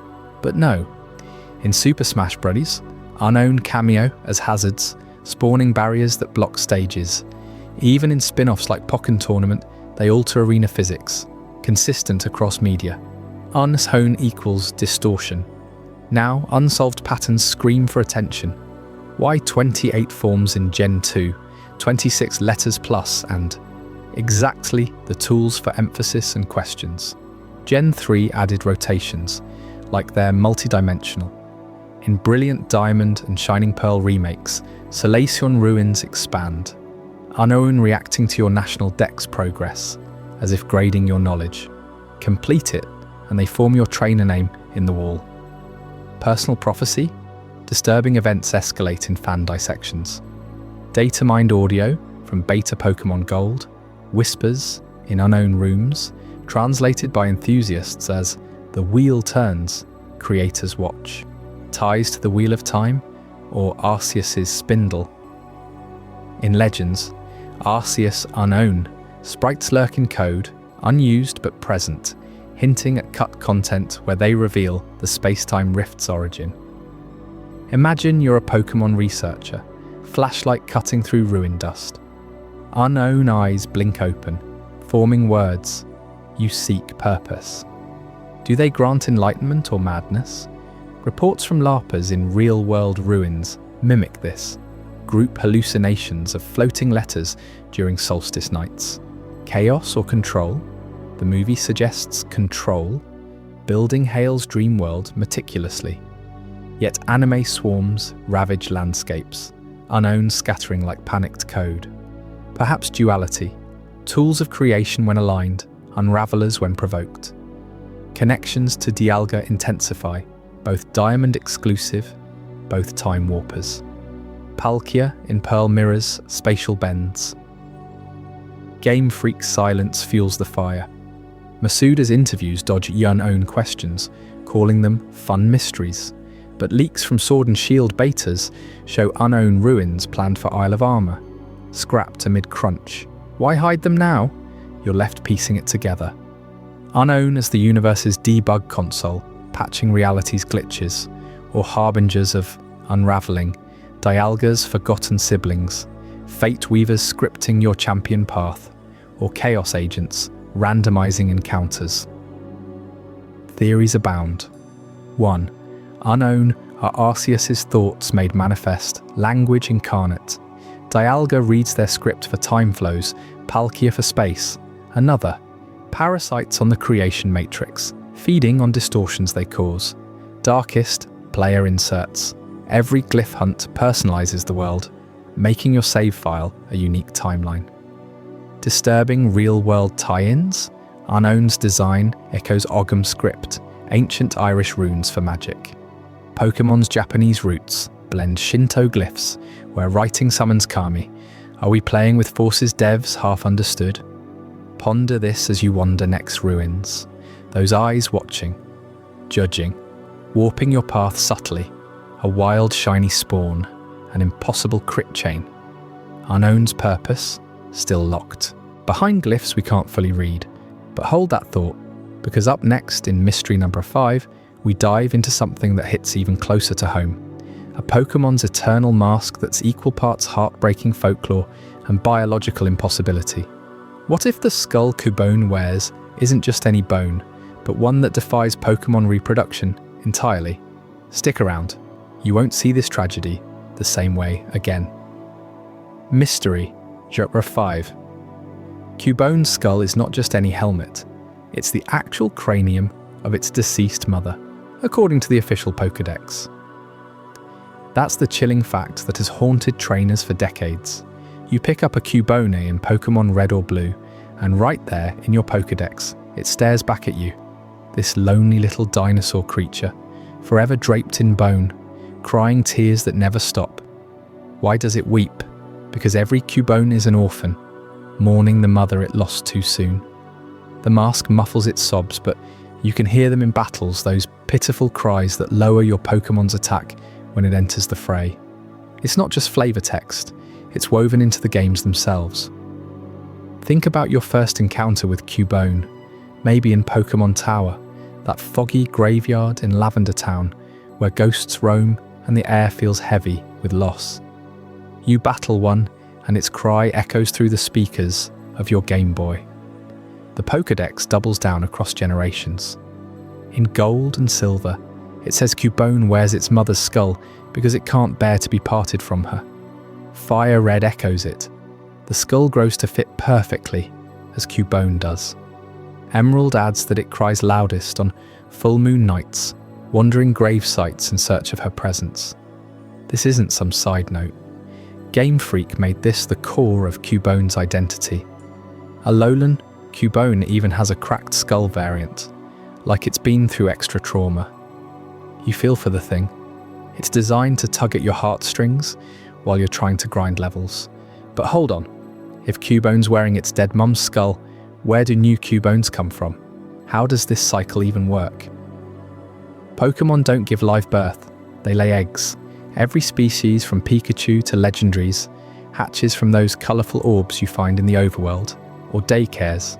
No mother sacrifices herself in childbirth here. So, does the mum die some other way? Maybe mauled by a rival Pokemon? Starved in the wild? The Pokédex doesn't say. It leaves you hanging, picturing brutal scenarios that clash with the kid-friendly vibe of the series. You start questioning everything. Is this a metaphor for animal behaviour? Real-world ground sloths or dinosaurs leaving bones? Or is it literal in the Pokemon universe? Now here's where it cracks wide open. Cubone evolves into Marowak. Not just any evolution. A solid bone-wielding warrior that keeps the skull, swings a massive club made from her own thigh bone, according to some entries. In yellow, Marowak's Pokédex notes, it still wears the skull, protecting its young. Protecting its young? So Marowak has babies. Those babies would be Cubones, right? Wearing what? Their grandma's skull? Or does Marowak shed the old one and pass it down like a family heirloom? Ruby clarifies, Marowak marks its territory with the bone club, but the skull stays on. Always. The evolution chain is linear. Cubone hatches from an egg, grows the skull somehow, evolves and repeats. But if every Cubone needs a dead mum's skull, the supply chain collapses after one generation. Unless mothers are dropping like Tauros in a stampede, you see the problem. Pokemon reproduction mechanics demolish the literal tale. Eggs mean no direct mother-infant bond like mammals. No school left behind at birth. Daycares churn out eggs without parents present. Breeding centres in every game prove it. Drop off a male and female. Walk away with an egg. No tragedy required. So why tell this story? Game Freak could have made Cubone a miner who digs up skulls or a scavenger Pokemon, like Mandibuzz. Instead they chose maternal horror. In the anime, episode 23 hits harder. Ash finds a Cubone stealing skull masks from other Pokemon because its own broke. It reveals the mask hides its true face, supposedly ugly from endless tears. The mother Marowak died fighting off poachers, leaving the orphan to grieve. Team Rocket even mocks it, but the episode ends with Cubone getting a new mask from its evolved form. Touching, sure, but it reinforces the myth without explaining origins. Manga takes it darker. In Pokémon Adventures, Cubone's lore ties into ghosts and loss, with skulls almost sentient. Fan games and ROM hacks amplify it into full tragedy. But officially, silence. Is this symbolic folklore? Like Native American or Aztec myths, where animals wear ancestral bones as protection or remembrance. Cubone's design screams primal grief, a way to teach kids about death without showing it outright. Satoshi Tajiri, the creator, drew from childhood bug collecting and loss. Maybe Cubone channels that nostalgia turned sorrow. Or is there a hidden life cycle horror lurking? What if Cubones are cannibals? Mothers die naturally, offspring claim the skull as ritual. Horrifying, but fits the ground, dark typing vibes. Alolan Marowak is Fire Ghost, ghostly evolution from morning. Pokémon evolutions often tie to emotional breakthroughs. Cubone's depressed state evolves into fierce protection. Dig deeper into the Pokédex contradictions. In Sword and Shield, Cubone still weeps for its mother, but now it says, the tears make pearls. Economic side hustle for grief? Legends. Arceus entry paints it as a shy hermit, skull-hiding shyness. Multiple reasons now. Grief, ugliness, embarrassment. Pick one, Game Freak. The inconsistency screams intentional mystery. You can't solve it because they won't commit. Is the skull organic bone that grows, or a traded item like held goods? Fossils revive ancient Pokémon, so maybe Cubones raid Relic Castle or something. But no evidence. Then there's the dark twist that links it all. Yamask, that ghost type from Unova, a spirit born from human death. It carries a mask that's the exact face it wore in life, crying golden tears as it remembers its human joy. Sound familiar? Eternal weeping, face coverings from the dead, profound loss. Yamask evolves into Cofagrigus, a sarcophagus that traps souls. Cubone's skull versus Yamask's mask, both orphans of sorts, haunted by mortality. Is there a curse connecting them? Ground-type Cubone in earthy graves, ghost Yamask from afterlife. What if Cubones aren't wearing Pokémon skulls? What if some are human relics, twisted by some ancient hex? Carlos has ghost girls and weapons of doom. Unova has truth and ideals dragons. Pokémon World's regions blend myths. Consider the evidence, both introduced in early gens with sorrowful cries in battle. Yamask's mask warps into gold tears, Cubone's into aggression drops. Parallel designs. Fan theories explode here. Maybe a shared origin in Distortion World or some Death Realm. Giratina's domain, where rejected things fester. Or Darkrai's nightmare influence, turning grief eternal. In Pokémon Mystery Dungeon, Cubones explore haunted towers, skulls glowing with otherworldly energy. Games like Super Mystery Dungeon have them as recruits with tragic backstories. The anime Yamask episode shows it weeping over lost humanity, mirroring Cubone perfectly. But why can't we solve this? Game Freak buries it under layers, no direct statement. Breeding ignores it. Evolutions contradict supply, yet they never retcon. Instead they layer more. Totem Cubone in Ultra Sun, boss with shadowy aura. Gigantamax Marowak rumours never happened, but imagine the skull scaling up. You breed endless Cubones in competitive play, each with a mom's skull that magically appears. Does the game mock us, or hint at deeper lore, like souls imprinting on eggs? Picture the Pokémon World implications. If true, every Marowak graveyard is a maternal massacre site. Pokémon Tower infested because Cubone's pilgrimage there. Lavender Town's music, composed to evoke their cries, says the legend. Real-world inspirations, Cubone based on kangaroo skulls or dinosaur helmets, but Tajiri confirmed the mother angle. Interviews dodge details. It's up to your imagination, they say. Perfect mystery fuel. You might think, okay, it's just cute horror. But wait, what about motherless hatches, shiny Kubonis with golden skulls? Do they grieve differently? Competitive players min-max breeding chains, ignoring the tragedy? Yet lore persists. In Pokémon Go, Cubone raids spawn in spooky weather, tears sinking with rain. Events like Halloween raids tie it to ghosts. Yamask raids nearby, masks floating. This mystery endures because it forces you to confront Pokémon mortality. Not immortal pocket pals. Real loss, cycles of death feeding life. Symbolic? Absolutely. Folklore of ancestral worship, like Day of the Dead sugar skulls. Hidden horror? Cannibalistic rituals or parasitic bone growth? Curse with Yamask? Shared. Ghost origin? Humans and Pokémon blurring in death. Trainers? You've lived this. Caught your first Cubone, read the entry, paused, felt that unease.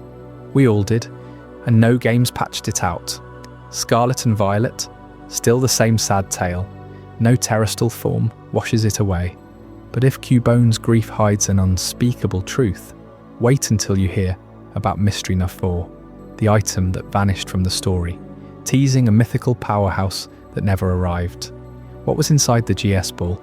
Stick around, because that one's even more abandoned. Mystery No. 4. 3,000 years ago, a cataclysmic war engulfed the Kalos region, so devastating that it forced a king to unleash the most terrifying creation in Pokémon history, the ultimate weapon. But here's the kicker. Who fought whom, and how many lives were lost? Those details vanished like smoke, leaving us with nothing but whispers and ruins. You're about to dive into one of the darkest corners of Pokémon lore, where grief twisted into apocalypse, and history itself might have been wiped clean. Let's set the stage properly. In Pokémon X and Y, we first encounter this nightmare through AZ, the ancient king whose name alone drips with sorrow. He's immortal, wandering eternally, haunted by a conflict that scarred Kalos forever. Picture this. A war raging across Lumiose City and beyond, armies clashing in fields now dotted with petrified Pokémon statues. The lore drops it casually in Pokédex entries and hidden dialogues, but it hits like a thunderbolt. AZ, grieving the death of his Floette, his beloved Pokémon companion, and a symbol of his lost son, poured his rage into science and desperation. He built the ultimate weapon, a colossal tower of glowing energy capable of ending all life in a flash. You know the type of story that sticks with you. This is it. AZ's grief wasn't just personal. It fueled a machine that petrified countless Pokémon and humans alike. Think about the ruins you explore in Kalos, the crumbling towers etched with fleur-de-lis symbols, the royal emblem of Kalos itself. Those aren't random decorations. They scream of betrayal at the highest levels.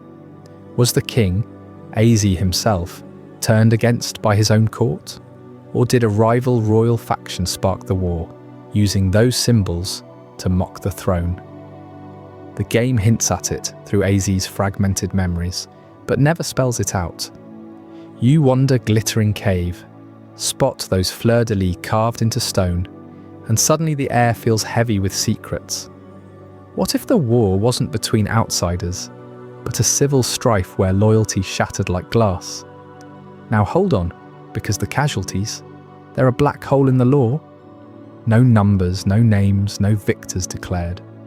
The ultimate weapon activated twice, once to end the war, petrifying an army on one side, and again in modern times when Lysandra tried to hijack it. But who comprised that first army? Pokémon lore teases us with AZ's line. Both sides suffered enormous losses. Both sides? That implies two.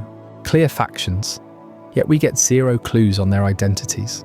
Were they human kingdoms clashing over resources? Pokémon-led rebellions against human overlords? Or something wilder, like ancient trainers wielding proto-legendaries? The ambiguity gnaws at you, doesn't it? Every playthrough of X and Y, you revisit Terminus Cave, see those massive stone figures frozen mid-battle, and wonder how many thousands turn to rock in an instant. AZ's story amps up the horror. His Floette dies on the battlefield, cradled in his arms. Devastated, he crafts the weapon not just as a deterrent, but as vengeance incarnate. He fires it, wiping out one side entirely, or so he thinks. But the grief doesn't stop. It curses him with immortality, a life sentence to relive the pain. You meet him in the Pokémon League, this gaunt figure with a mechanical suit, voice cracking as he begs you to dismantle his creation. It's raw human emotion in a world of monsters. And get this, his Floette, revived centuries later through sheer willpower, abandons him because it rejects the violence he wrought. That's the kind of twist that makes you pause the game and stare at the screen. AZ's apocalypse wasn't cold strategy, it was a father's broken heart exploding across Kalos. But let's peel back more layers. The war birthed the ultimate weapon. Yes, but what sparked it? Kalos lore ties into fairy types, introduced in Generation 6, with their leitmotif clashing against darkness. AZ's Floette evolves into Florges only after forgiveness, symbolizing healing over destruction. The conflict feels symbolic too, light versus shadow, perhaps mirroring Yveltal the destruction Pokémon, who absorbs life energy. Yveltal appears in X and Y's legend, tied to the weapon's energy source. Did the war rage because one side sought to control legendaries like Yveltal and Xerneas, the life giver and life taker, balancing Kalos' ecosystem until humans meddled? Those fleur-de-lis symbols keep pulling me back. They're everywhere, on AZ's gear, in Geosenge Town, where Lysandra's ultimate weapon rises even in Lysandra Cafe's hidden lore. Lysandra, obsessed with beauty and perfection, idolizes AZ as a cautionary tale, yet repeats his mistakes. The symbols hint at royal betrayal. Maybe AZ's queen or advisors plotted against him, using the war to seize power. Or flip it, AZ himself betrayed his people by hoarding the weapon's tech. Imagine courtiers whispering in gilded halls, plotting coups while armies died outside. The Game Freak team loves these subtle nods. They reward explorers who connect the dots. And the biggest revelation gap? The weapon's activation might have erased history itself. Think about it. Post-war Kalos has no records, no ballads, no ruins with inscriptions naming combatants. AZ's immortality preserved the truth. But for everyone else, memories faded. Pokédex entry for the weapon states it caused all who witnessed it to turn into stone. But did that extend to knowledge? Lysandra digs it up after millennia, implying total burial. What if the blast had a psychic component, like a mass amnesia from legendaries involved? You defeat AZ in battle, he reflects. The war, the Pokémon, my foolish wish for eternal life. Foolish how? Because it trapped him with ghosts of the past no one else remembers. Dive deeper into the implications. Kalos' modern society thrives on fashion, lights, eternal beauty, direct counter to the war's ugliness. Lumiose City, Prism Tower glowing like a beacon, built over war-torn ground. AZ wanders it, a living relic. His interactions with Diantha, the champion and actress, feel loaded. She senses his pain, urges peace. It's meta too. X and Y explore themes of loss, legacy, moving forward. But the mysteries linger. Casualties unknown means scale unknown. Was it regional skirmish or global threat? Ties to Hoenn's meteor? Sinnoh's creation trio? AZ's tech feels advanced, almost Reggie-like. You replay the post-game, talk to AZ repeatedly, and each line peels another layer.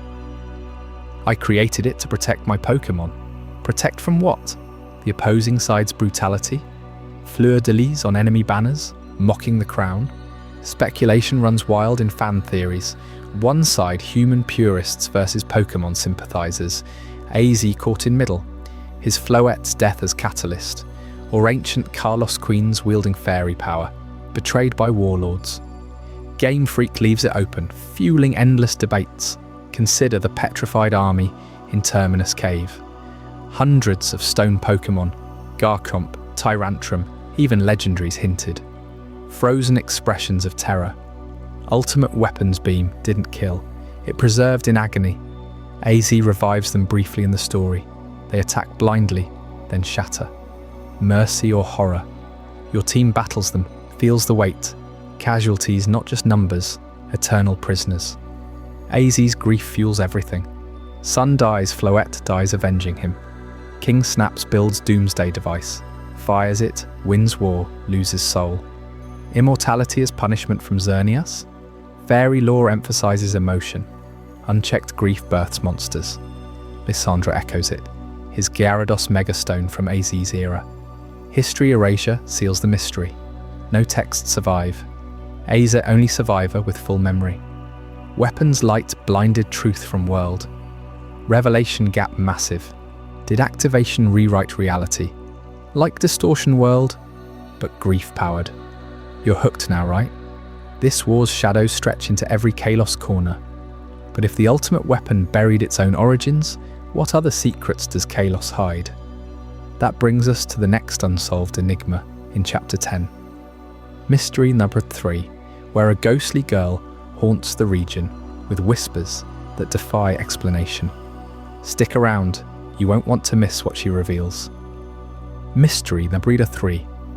Giovanni, the iron-fisted boss of Team Rocket, orchestrated one of the most audacious experiments in Pokémon history, the birth of Mewtwo.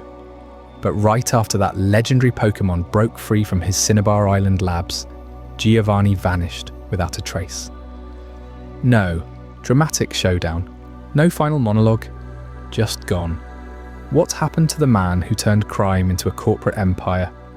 You might think a villain like him would get a clear send-off, but Pokémon leaves us hanging, fueling endless debates about his true fate. Let's rewind to the core games where it all started. In Pokémon Red and Blue, you're the fresh-faced trainer, storming Silph Co in Saffron City. Team Rocket's taken over, holding executives hostage, all under Giovanni's orders. You battle your way up, Persian at his side, and finally face him on the top floor. He sneers about his grand plans, drops hints about genetic engineering, then retreats. Head to Viridian Gym next. He's there brooding. Beat him again, and he mutters something about suspending his gym leader duties to pursue scientific research. That's it. No epilogue. The gym sits empty, his mansion in Celadon hides secrets. But Giovanni? Poof. Disappeared after Mewtwo's creation slipped from his grasp. The anime amps up the drama. In the first season's finale, Mewtwo awakens, sees Giovanni as just another human tyrant, blasts him with psychic fury, and flies off. Giovanni's flung into the sea. Team Rocket Trio thinks he's toast, but episodes later, he's back in shadows, barking orders from a hidden base. He disbands the organization publicly to dodge heat, yet privately rebuilds. Fast forward to Mewtwo returns. He confronts the clone again, deploys a Mewtwo clone army, loses spectacularly. Still, no death scene. He limps away, scheming. Manga like Pokémon Adventures takes it darker. Giovanni gets petrified by Mewtwo's power, reduced to a statue. Archie revives him later, but even there, his end stays ambiguous. This vanishing act isn't a one-off forgetfulness by Game Freak. It's deliberate. Giovanni pops up sporadically across generations, always teasing more. Take Pokémon Masters EX. He's a playable sync pair, commanding his Nidoking, dropping lines about past glories and future conquests. No mention of retirement or defeat. Or Pokémon Go, where Team Rocket events feature his voice, rallying grunts like nothing happened. But the real mind-bender? Ultra Sun and Ultra Moon's Rainbow Rocket episode. Picture this. You're in a Lola post-game when a massive airship crashes the party. Out steps Giovanni, but not alone. He's leading Rainbow Rocket, a multiverse alliance of evil teams. Him from our world, Cyrus from Sinnoh, Getsis from Unova, Lysandra from Kalos, Maxie and Archie from Hoenn. They invade Ultra Space, hijack Ultra Megalopolis. Giovanni's the undisputed boss Persian, purring at his feet, declaring this as his new empire. You team up with alternate versions of heroes like Blue and Cynthia to stop them. Beat Giovanni in a climactic battle. He laughs it off, says his ambitions are eternal, then warps away through a portal. Tease of a return? Absolutely. The event ends with him hinting at unfinished business, but no closure. Is this our Giovanni pulling strings across dimensions or a variant? That rainbow rocket appearance explodes the theories. Option 1, redemption arc. Giovanni's arc screams tragedy. Ambitious scientist turned crime lord, obsessed with power after losing his son Silver. Wait, manga lore there, chasing Mewtwo as a symbol of control. Maybe Mewtwo's rebellion humbles him. In some spin-offs, he funds conservation efforts covertly, or mentors trainers. Masters X has him reflective, almost paternal. Could he be lurking, atoning in shadows, grooming a successor? Or option 2, secret empire. Giovanni never quits. Post-Mewtwo, he goes underground, rebuilding Team Rocket bigger, stealthier. Evidence? Black 2 and White 2 hint at remnants, causing trouble in Unova. Colosseum and XD games feature Cypher, but whispers tie them to Rocket Tech. His global network, Saffron Spies, Celadon Casinos, suggests he's the puppet master. Rainbow Rocket proves it. He unites villains effortlessly.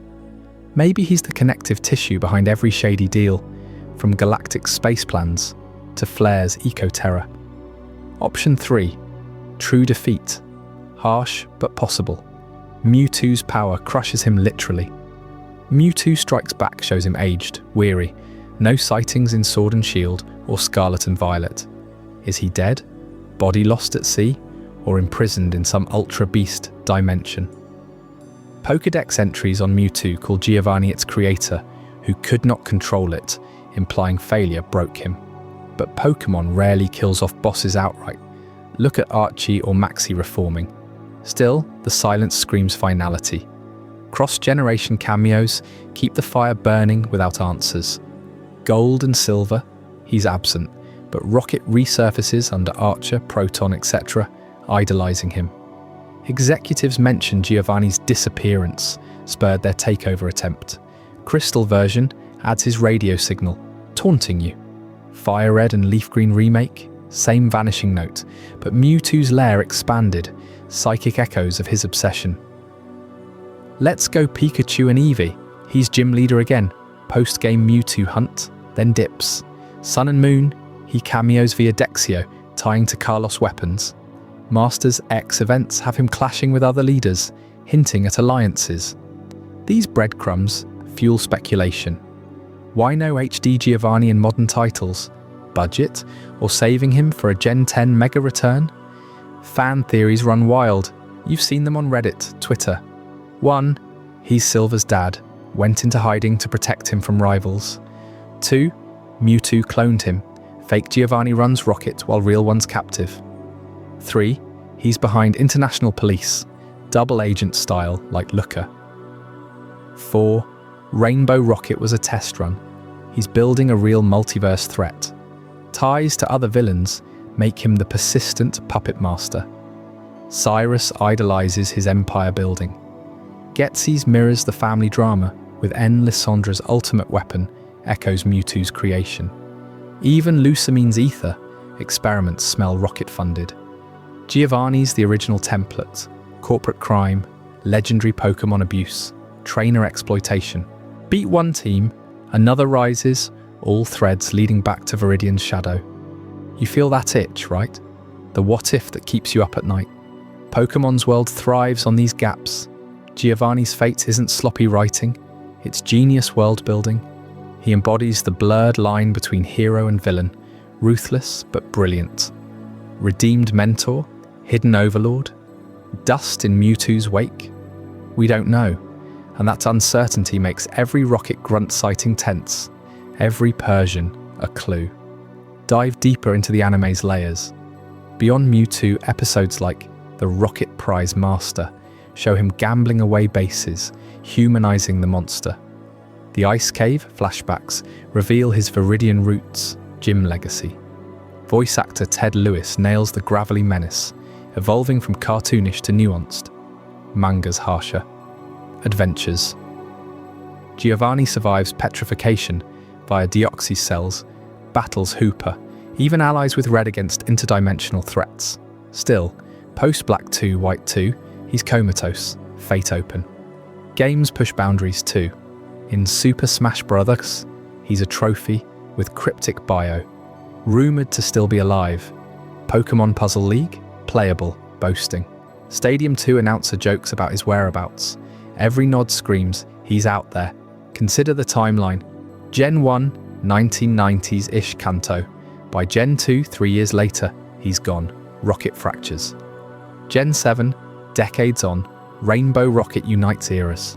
Aging? Pokémon humans don't visibly age much. Look at Oak, still spry. Giovanni could be plotting from a volcano lair. Nidoking guarding secrets.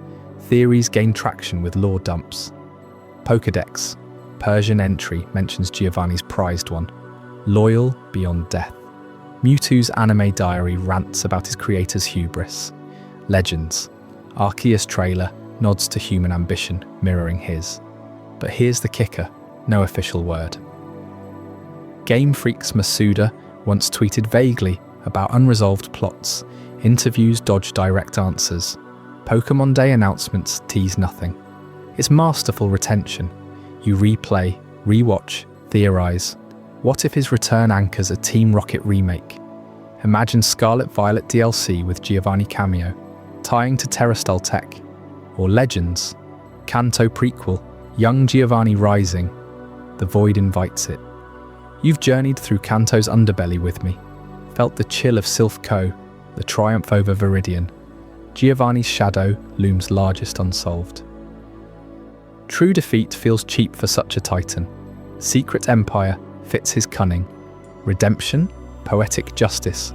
Hold that thought because, up next in Chapter 11, Mystery Number 2, we tackle something primal from Unova's lore that splits the fandom even harder. The original dragon whose fractured form powers legends, but whose true existence might rewrite everything you know about creation myths. You won't want to miss how close we get to cracking it. Mystery Number 2. In the original Pokémon Red and Blue, Kakuna is supposed to evolve into Beedrill at exactly level 10. But here's the kicker. Players back in the 90s discovered that if you catch a Caterpie, evolve it into Kakuna super early, and then exploit certain glitches, that Kakuna stays stuck. It defies the level up rules entirely. You grind it past level 10, 20, even 30, and nothing happens. No Beedrill. Just this creepy immobile cocoon hanging out in your party, mocking the game's own mechanics. How does that even work? You've battled with these guys, right? Evolved dozens of them without a hitch. But dig into the code, and you find Gen 1's bug types were riddled with oversights that turned evolution into a crapshoot. Take Weedle and Kakuna's cousins, the Metapod line. Metapod evolves from Caterpie at level 7, Butterfree at 10. Simple on paper, but in practice, these evolutions were so rushed in development that they bypassed normal level-up learn sets. Kakuna doesn't learn a single move by leveling up after evolving. 0. It's a blank slate until you teach it something manually. Why? Programmers probably copy-pasted the evolution flags without fine-tuning the move pools. You end up with a Pokémon that's evolution-proof in the weirdest ways. Remember those infinite level-up glitches? Hold B during a battle victory, skip the level animation, and suddenly your Kakuna hits levels it shouldn't, but refuses to budge on evolving. It's like the game itself is glitching out the natural order. Players reported Kakunas that evolved at level 255 after missing no encounters, or ones that devolved back in corrupted saves. These aren't just bugs, they're contradictions baked into the core of how Pokémon grow. You might think, okay, early game jank, they fixed it later. But fast forward to Generation 3 and enter Shedinja. This one's a mindbender. Nincada evolves into Ninjask at level 20. If you've got an open party slot and a Pokeball in your bag, poof, Shedinja appears alongside it. An empty shell with 1 HP, no mouth, just a vacant stare. The Pokédex calls it a husk shed, by Ninjask, but infused with a spirit. Soul transfer? Or freak accident of nature gone wrong? Ninjask buzzes off at blinding speeds, leaving this lifeless shell behind that somehow fights. Does the soul really migrate, leaving a ghost in the shell?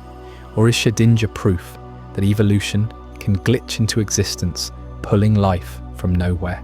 You've raised a Ninkada before. Watched that double evolution happen. Felt that eerie thrill when Shedinja pops up. Frail but deadly with Wonder Guard. But think about it.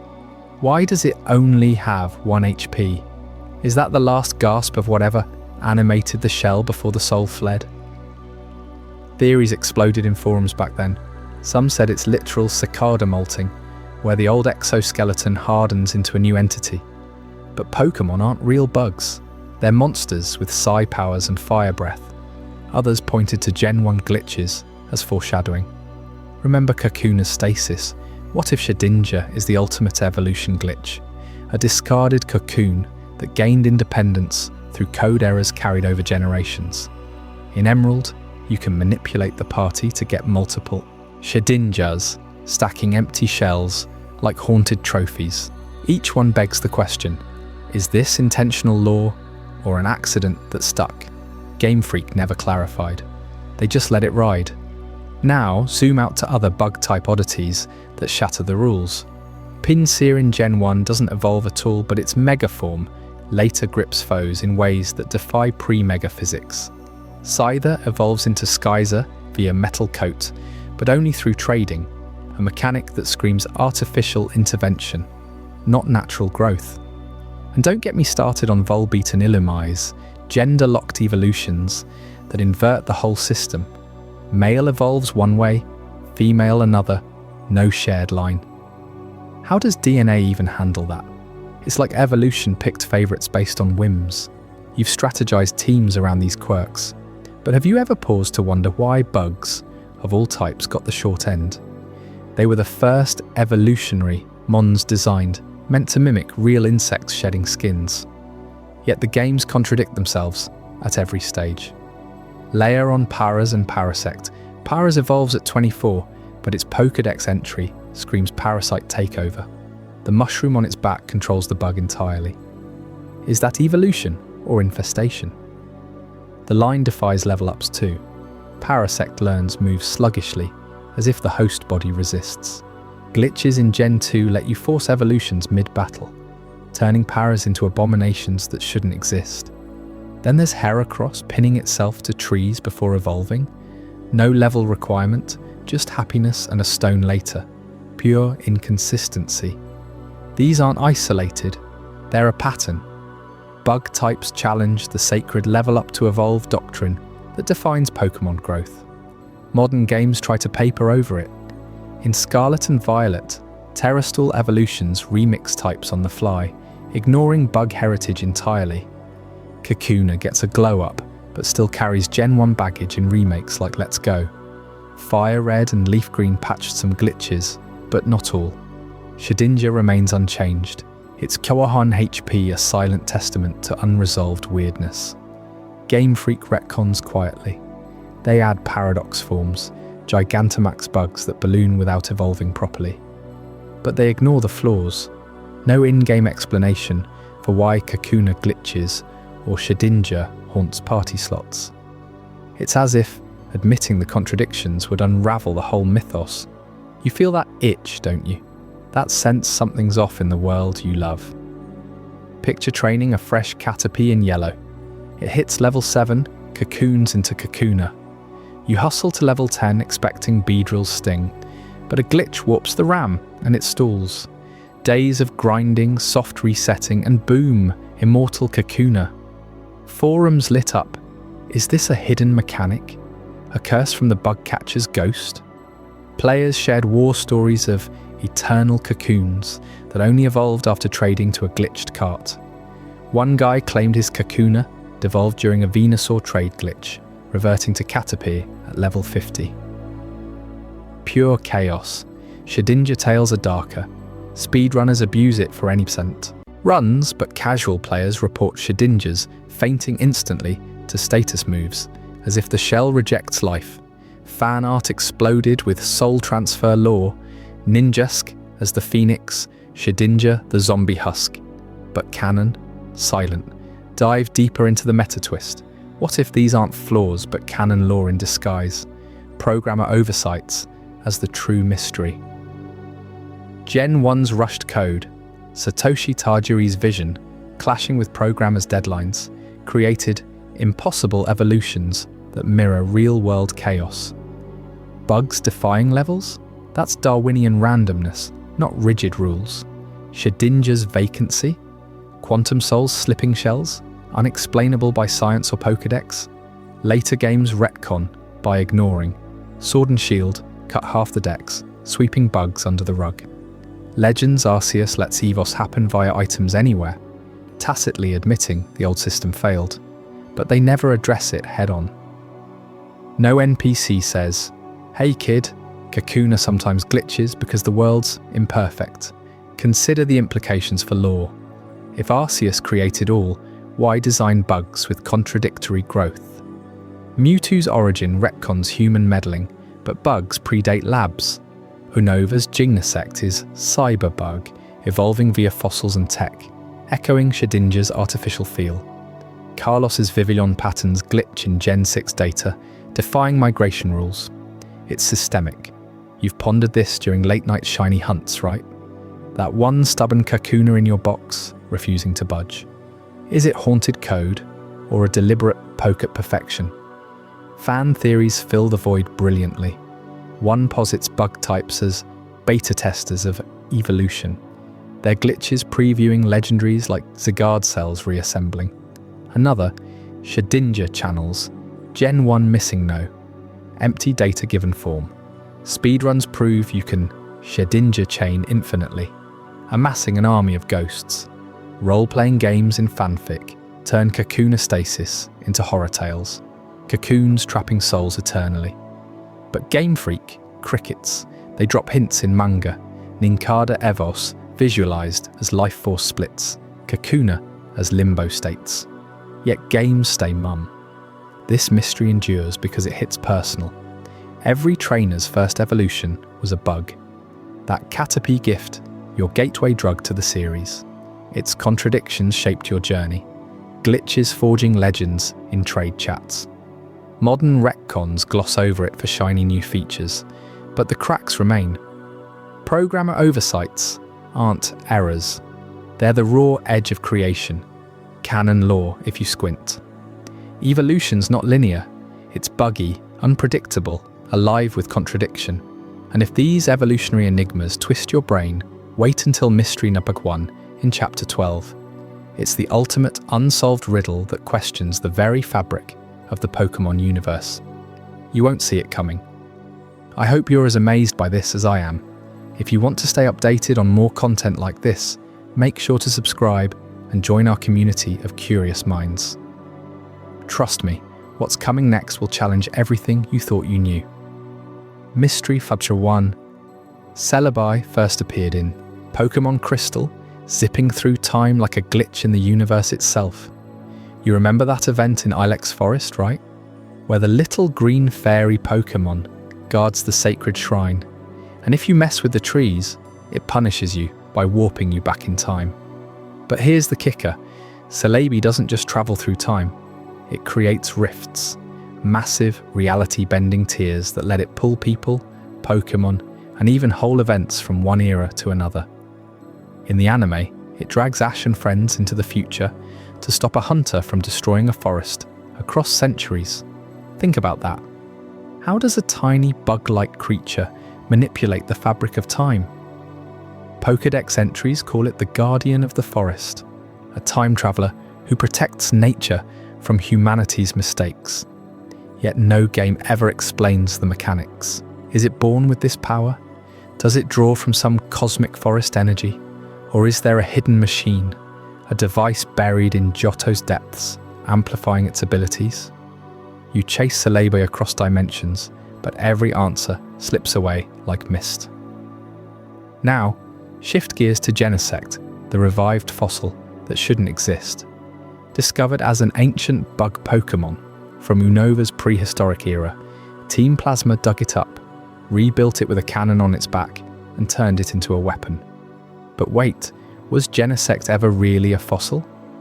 The lore says it went extinct 300 million years ago, predating even the first Pokémon battles we know.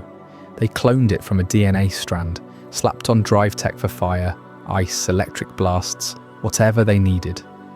In the movie Genesect and the Legend Awakened, it leads an army of its own kind, invading a city, driven by rage over its lost home. You feel that tragedy, don't you? A creature yanked from oblivion, reprogrammed as a destroyer. But who designed the original Genesect? Paleontologists in the Pokémon world revived it, sure, but the Pokédex hints at something more. It was engineered back then, a biomechanical marvel from an age when humans, or something else, played God with insects. Fast forward to Legends, Arceus, and ancient tech everywhere, but Genesect's blueprint vanished. No ruins hold its schematics. Was it a protector of ancient ecosystems, zapping predators with hyper beams? Or a weapon from the start, built to wage war on primordial threats? The revival process alone raises flags. Fossils don't come with built-in lasers.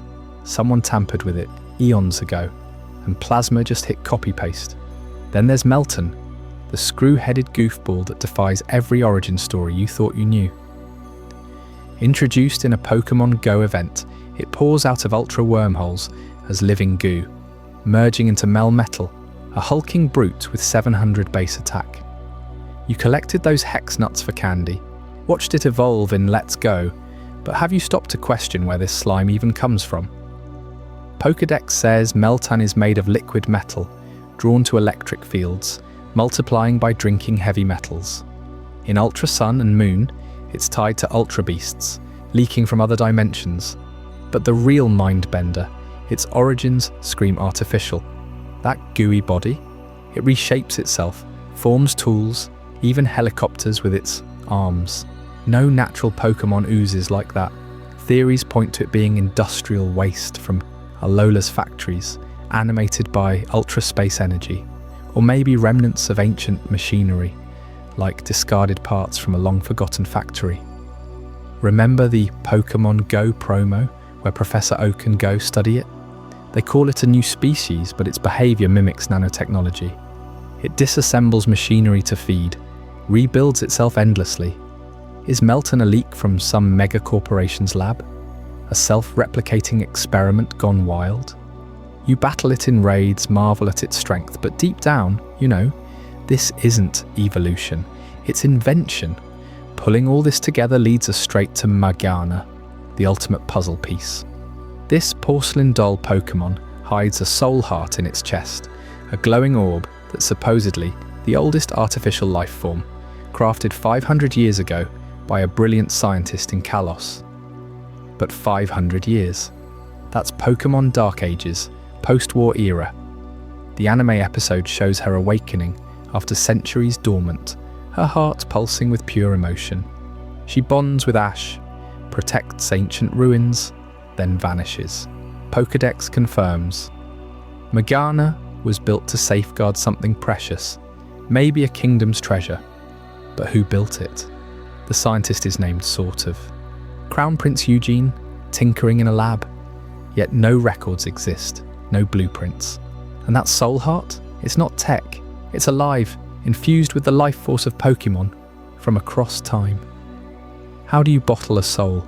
Morgana adjusts its expression with 100 flower floats, mimics voices perfectly, even creates illusions. Artificial Myfoot, it's a myth machine, blending organic hearts with mechanical shells. You see the pattern now, don't you?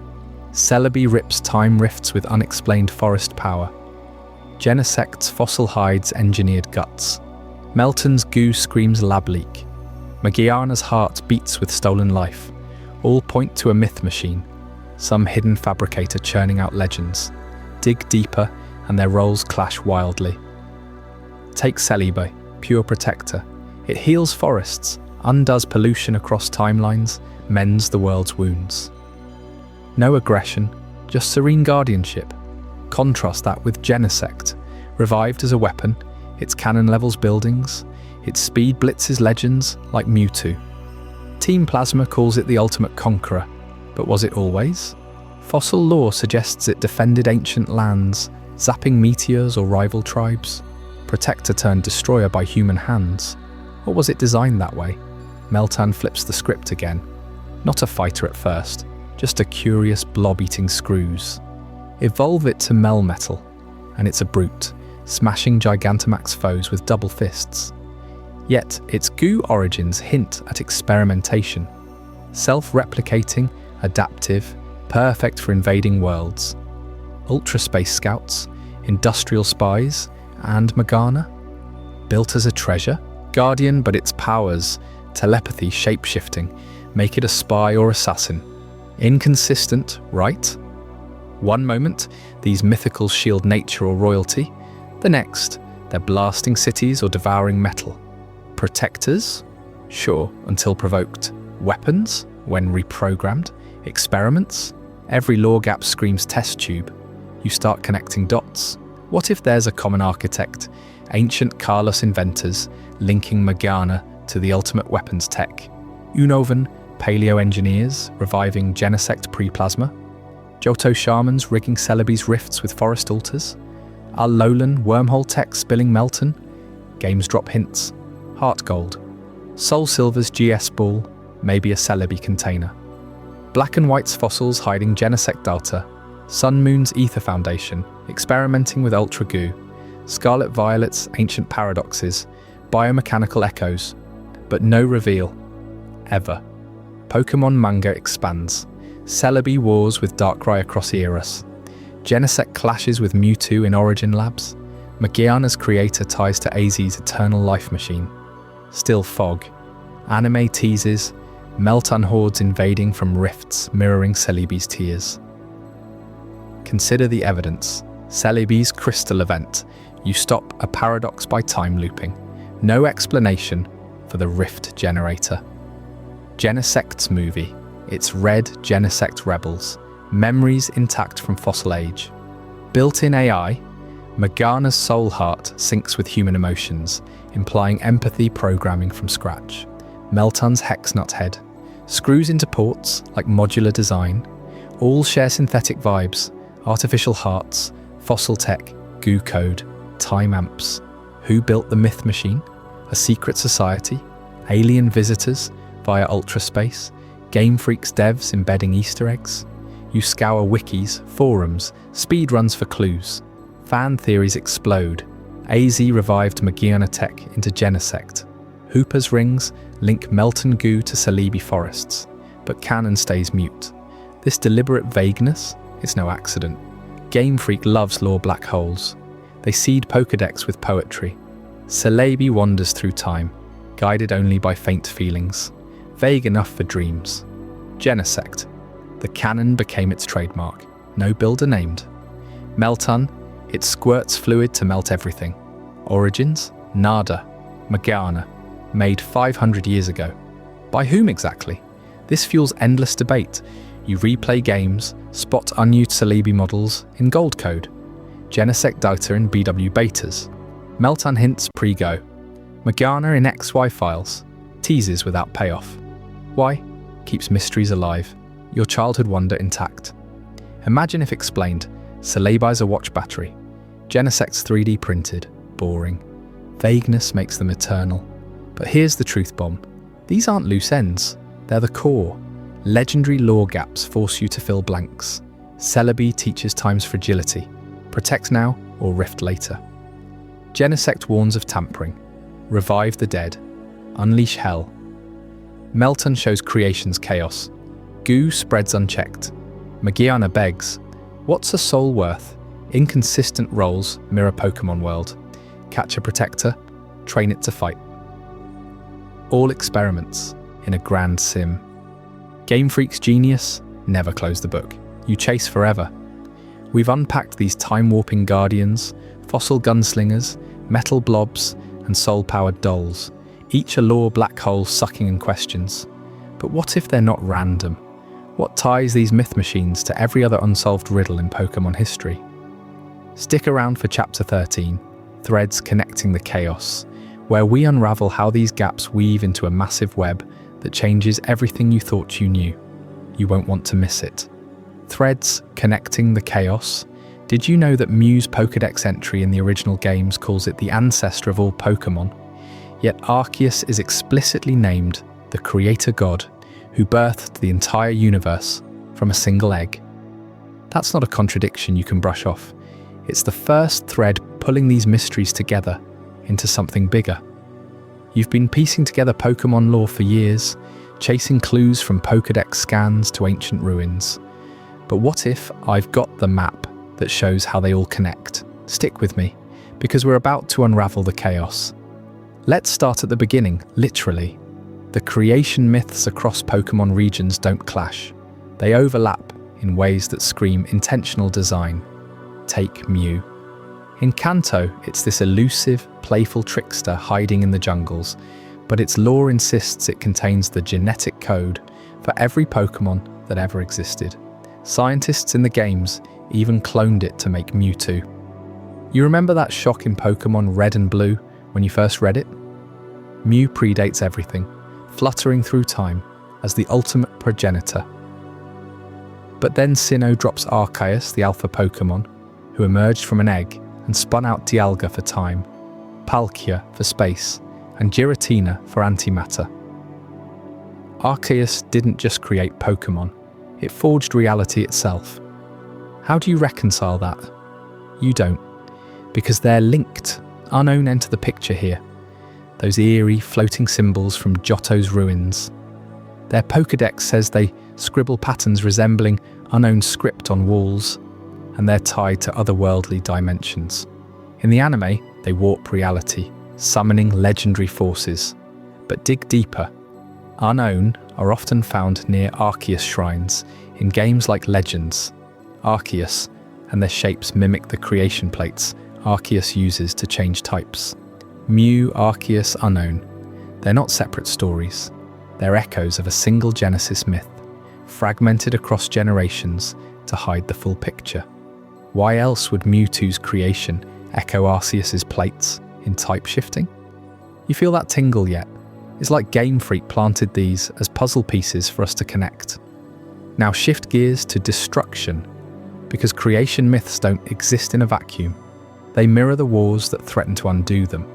Unova's original dragon is our next thread. Reshiram, Zekrom, Kyurem, three pieces of one ancient beast, split during an ideological war between twins thousands of years ago. The Pokédex calls it the single dragon that once united truth and ideals, but its true form never shown. No artwork, no fossils, just whispers. Fast forward to Kalos, and bam, another war 3,000 years back, where a king activated the ultimate weapon, a massive cannon powered by eternal life energy, turning armies to stone. Azid, the grieving king, built it after losing his Floette, and it devastated everything. Sound familiar? Both wars involve dragons or dragon-like forces clashing over truth, ideals, or loss. Unova's dragon embodies fractured unity. Kalos's weapon enforces eternal division through petrification. And get this, Kyurem can fuse back into a pseudo-original form, with Reshiram or Zekrom echoing how Aziz's weapon fused life force into destruction. Weapons echo too. Unova has the DNA splicers for Kyurem fusions. Kalos has the weapon's core, a life-draining machine. Are these regional histories, or the same cataclysm retold? You tell me, why do both tie into creation reversals, like dragons unmaking what Arceus made? Hold on, because the anime and games aren't telling the same story. They're parallel threads, hinting at multiverses. The GS Ball is Exhibit A. In the Gold and Silver anime arc, Ash hauls this mysterious orb from Kurt, who crafts it from Levani webs or something wild. Celebi tasks him with delivering it to Ilex Forest, but it vanishes into a time rift, never explained. Games tease it too. In Crystal, you carry it to trigger Celebi, but no payoff. Abandoned plotline or deliberate? Now compare the Ghost Girl in Kalos. In X and Y, she's this vanishing spectre in Lumio Cemetery and Lost Hotel, spouting lines like, It's waiting or doomed, then poof. No name, no quest resolution. Her design screams Victorian ghost, but her warnings align with the ultimate weapon's doom. GS Ball and Ghost Girl both involve unseen mythical forces, time guardians and war harbingers, delivering items or messages from alternate realities. What if the GS Ball was meant for Kalos's weapon timeline? Or Celebi glimpsed the Kalos War through unknown dimensions? Parallel universes make sense here. Pokemon's multiverse is canon. Giratina's distortion world, ultra space rifts. Anime GS Ball gets shunted to a game timeline. Ghost Girl haunts a war-torn Echo. You're seeing it now, right? These aren't loose ends. They're crossovers disguised as mysteries. But the real mind-blower? The shocking overlaps forming a meta-narrative. Skulls, dragons, ghosts, they weave through everything. Cubone's skull mask. Folklore says it wears its dead mother's skull, weeping eternally. Reproduction mechanics debunk it literally. No Marowak lineage fits. But symbolically, it's tied to Kalos. AZ's flutter revived via the weapon, echoing eternal grief. Cubone's skulls resemble the bone motifs in Kalos ruins, and Marowak evolves into Alolan Marowak with fire and ghost typing, mirroring Kalos's petrified ghosts. Dragons amplify it. Unova's split beast parallels the original dragon legend, bleeding into Hoenn's. Rayquaza, the Sky Guardian preventing primal reversion wars. Ghosts seal the deal. Ghost Girl, Enone's psychic hauntings, even Giovanni's shadowy fate. Team Rocket Boss vanishes post-Red defeat. But rumours tie him to Kalos's weapon revival, or Unova's plasma schemes. His Persian and Mewtwo obsession links back to creation myths.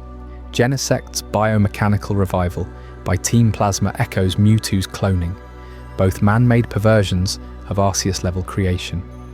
Melton's Hexnut evolution ties to Ultra Beasts invading through unknown-like portals. Celebi's time travel dodges the original Dragon Split era. Web, Mew seeds life, Arceus architects it, Unknown scripts the language. Wars fracture it, Unova's dragon ideals clash, Kalos's weapon petrifies dissent. Ghosts whisper warnings across timelines. GS Ball for time-lost Celebi, Ghost Girl for weapon doomers. Skulls symbolise lost mothers, and King's grief. Dragons embody unity's shatter, all ghosts haunting the fallout. Even evolutions glitch in. Early bug types like Kakuna devolve logic, mirroring Kyurem's incomplete form. Giovanni lurks as the human thread, scheming redemption or revenge. This isn't coincidence. Game Freak's dropping a meta-narrative of cycles: create, war, haunt, repeat. Why hide it? To make you, the trainer, the one who connects them. You've battled these legends, raised these myths. What if your Pokédex holds the key? Let's drill deeper into these connections because you deserve the full scope. Start with Unone's role. In Pokémon Legends, Arceus, they swarm Hisui's ruins, altering space. But Unova's Dragon Spiral Tower, covered in unknown script detailing the original dragon's birth from creation's dawn, echoing Arceus. Kalos's Terminus Cave has Unknown too, near the weapon's resting place. They're the scribes of history, linking myths. Mew appears in Super Smash Bros. As a time sinker, but in Pokémon Dream Radar, it's pulled from Unknown dimensions. Arceus plates match Unknown forms precisely. 18 types, 28 unknown. Not random. Wars echo precisely. Unova's conflict. Brothers divide the dragon over truth versus ideals, leaving Kyurem hollow. Kalos. Azer loses son to war, builds weapon-sucking life, like a black hole dragon. Both 3,000 years ago, both involve light-dark truths, even combatants. Unova ideals foreshadow Kalos' eternal life obsession. Anime games split. GS Ball's Celebi event mirrors Ghost Girl's vanishing act. Both female-coded messengers, parallel universes confirmed in Ultra Sun Moon with Necrozma's worlds. GS Ball Rift, Ultra Wormhole precursor. Overlaps explode. Cubone's skull in Lavender Tower ghosts, tying to Kalos petrification. Dragons. Kyurem's ice mirrors AZ's eternal freeze. Ghosts. Unknown, Ghost Girl, even Yamask's mask from Human Faces, Grief Meta. Giovanni, post-Sun Moon, he's in Gyo scheming Mewtwo rematches, but lore gaps his rocket rebuild amid Kalos echoes. Fate of characters amplifies. AZ wanders eternally post-XY. Giovanni dips post-events. Both war-tied. Leaders, unresolved. Evolution inconsistencies. Wormpull lines branch impossibly, like dragon splits. Legendaries. Celebi dodges wars. Genesect revives as weapon proxy. Magiana's soul heart powers artificial life, like weapon core. Melton eats into creation via consumption. This chaos connects into one tapestry. You felt it battling Kyurem Black, while haunted by Kalos ghosts. Mew flits through unknown rifts. Arceus looms over Dragon Wars. Game Freak's masterstroke. Mysteries as threads for your discovery. But you won't believe what fans have cooked up to explain it all. Up next, in Chapter 14, wildest fan theories explode, where these connections ignite ideas so insane, they might actually solve everything. You ready to have your mind shattered? Wildest fan theories explode. What if I told you that deep in the Pokémon fandom, theories have exploded so wildly that they rewrite the entire lore we thought we knew? Fans aren't just guessing anymore. They're piecing together clues from games, anime, manga, and even hidden files that make you question every Pokédex entry you've ever read. Today we're diving into the craziest ones that refuse to die, the ones with so-called proof that could shatter your childhood memories. Let's start with one that hits right in the gut. Cubone. You remember the lore, right? That lonely Pokémon wearing its dead mother's skull, crying on Mother's Day. But what if that's not folklore at all? What if Cubone is a human child, transformed into a monster by some ancient curse or experiment? Theory taking shape. Fans point to the anime episode, where a Cubone bonds with Ash, acting more like a scared kid than a beast. Then there's the manga, where Cubone's backstory hints at human origins, with sketches showing it emerging from a lab-like ruin. Dig deeper, and you find sprite glitches in the original games, Cubone's mask flickering to reveal a face eerily like a boy's. Community deep dives on Reddit and Bulbapedia have unearthed pixel art comparisons. Cubone's bone club matches ancient human relics from Pokémon ruins, suggesting it was a kid who lost everything in a war, fused with Marowak essence to survive. Is it proof, or a red herring designed to tug at our hearts? You decide, but once you see those side-by-side images in your mind, you can't unsee it. That theory alone keeps forums buzzing for years. But hold on, because the Kalos region cranks the insanity up to 11 with the Ghost Girl. That eerie, spectral kid who pops up in Lumiose City, spouting riddles like, "I'm doing this for someone dear to me," before vanishing into thin air. Official lore ties her to the war 3,000 years ago, but fans say she's no random spirit. She's the long-lost queen of AZ, the eternal king who built the ultimate weapon. Think about it. AZ's story in X and Y. He loses his Floette, wages war, creates immortality tech, then wanders off depressed. What if his queen survived the blast, but twisted through time? Her lines match AZ's, grief word for word, and her appearances sync with Kalos Legendary's awakening. Fan animations and theory videos overlay her model on AZ's family portraits. Hauntingly similar bone structure, same haunted eyes. Deep dives reveal data-mined dialogue scraps from cut content, where she whispers about a 1,000-year promise. Time-lost royalty, cursed to haunt until AZ returns. Chilling, right? It ties the whole Kalos war mystery into a tragic love story that Game Freak never confirmed. You feel that pull, don't you? The urge to replay X and Y just to hunt for her again. Now shift gears to the GS Ball, that bizarre golden orb from the anime that Celebi guarded but never opened. Promised to connect to a mythical Pokémon? Then poof, abandoned. Fans won't let it rest. The wildest take? It holds Mewtwo's unborn sibling, a clone experiment gone wrong before the movies. Evidence piles up like this. The GS Ball's design mirrors Mewtwo's incubation pod in the first movie. Same ethereal glow. In Gold and Silver, Kirk crafts it from apricorn, but anime lore says it's from another dimension. Connect the dots. Mewtwo's rage stems from being alone, engineered by Team Rocket. What if Giovanni stashed a backup embryo in the GS ball, hidden in Ilex Forest to evade capture? Fan comics and wikis decode its patterns as binary code spelling Project Sister. Community sleuths even found audio clips in old betas, faint cries like a Mewtwo echo, red herring or real. It explains why Celebi time travels around it, protecting a timeline where Mewtwo gets family.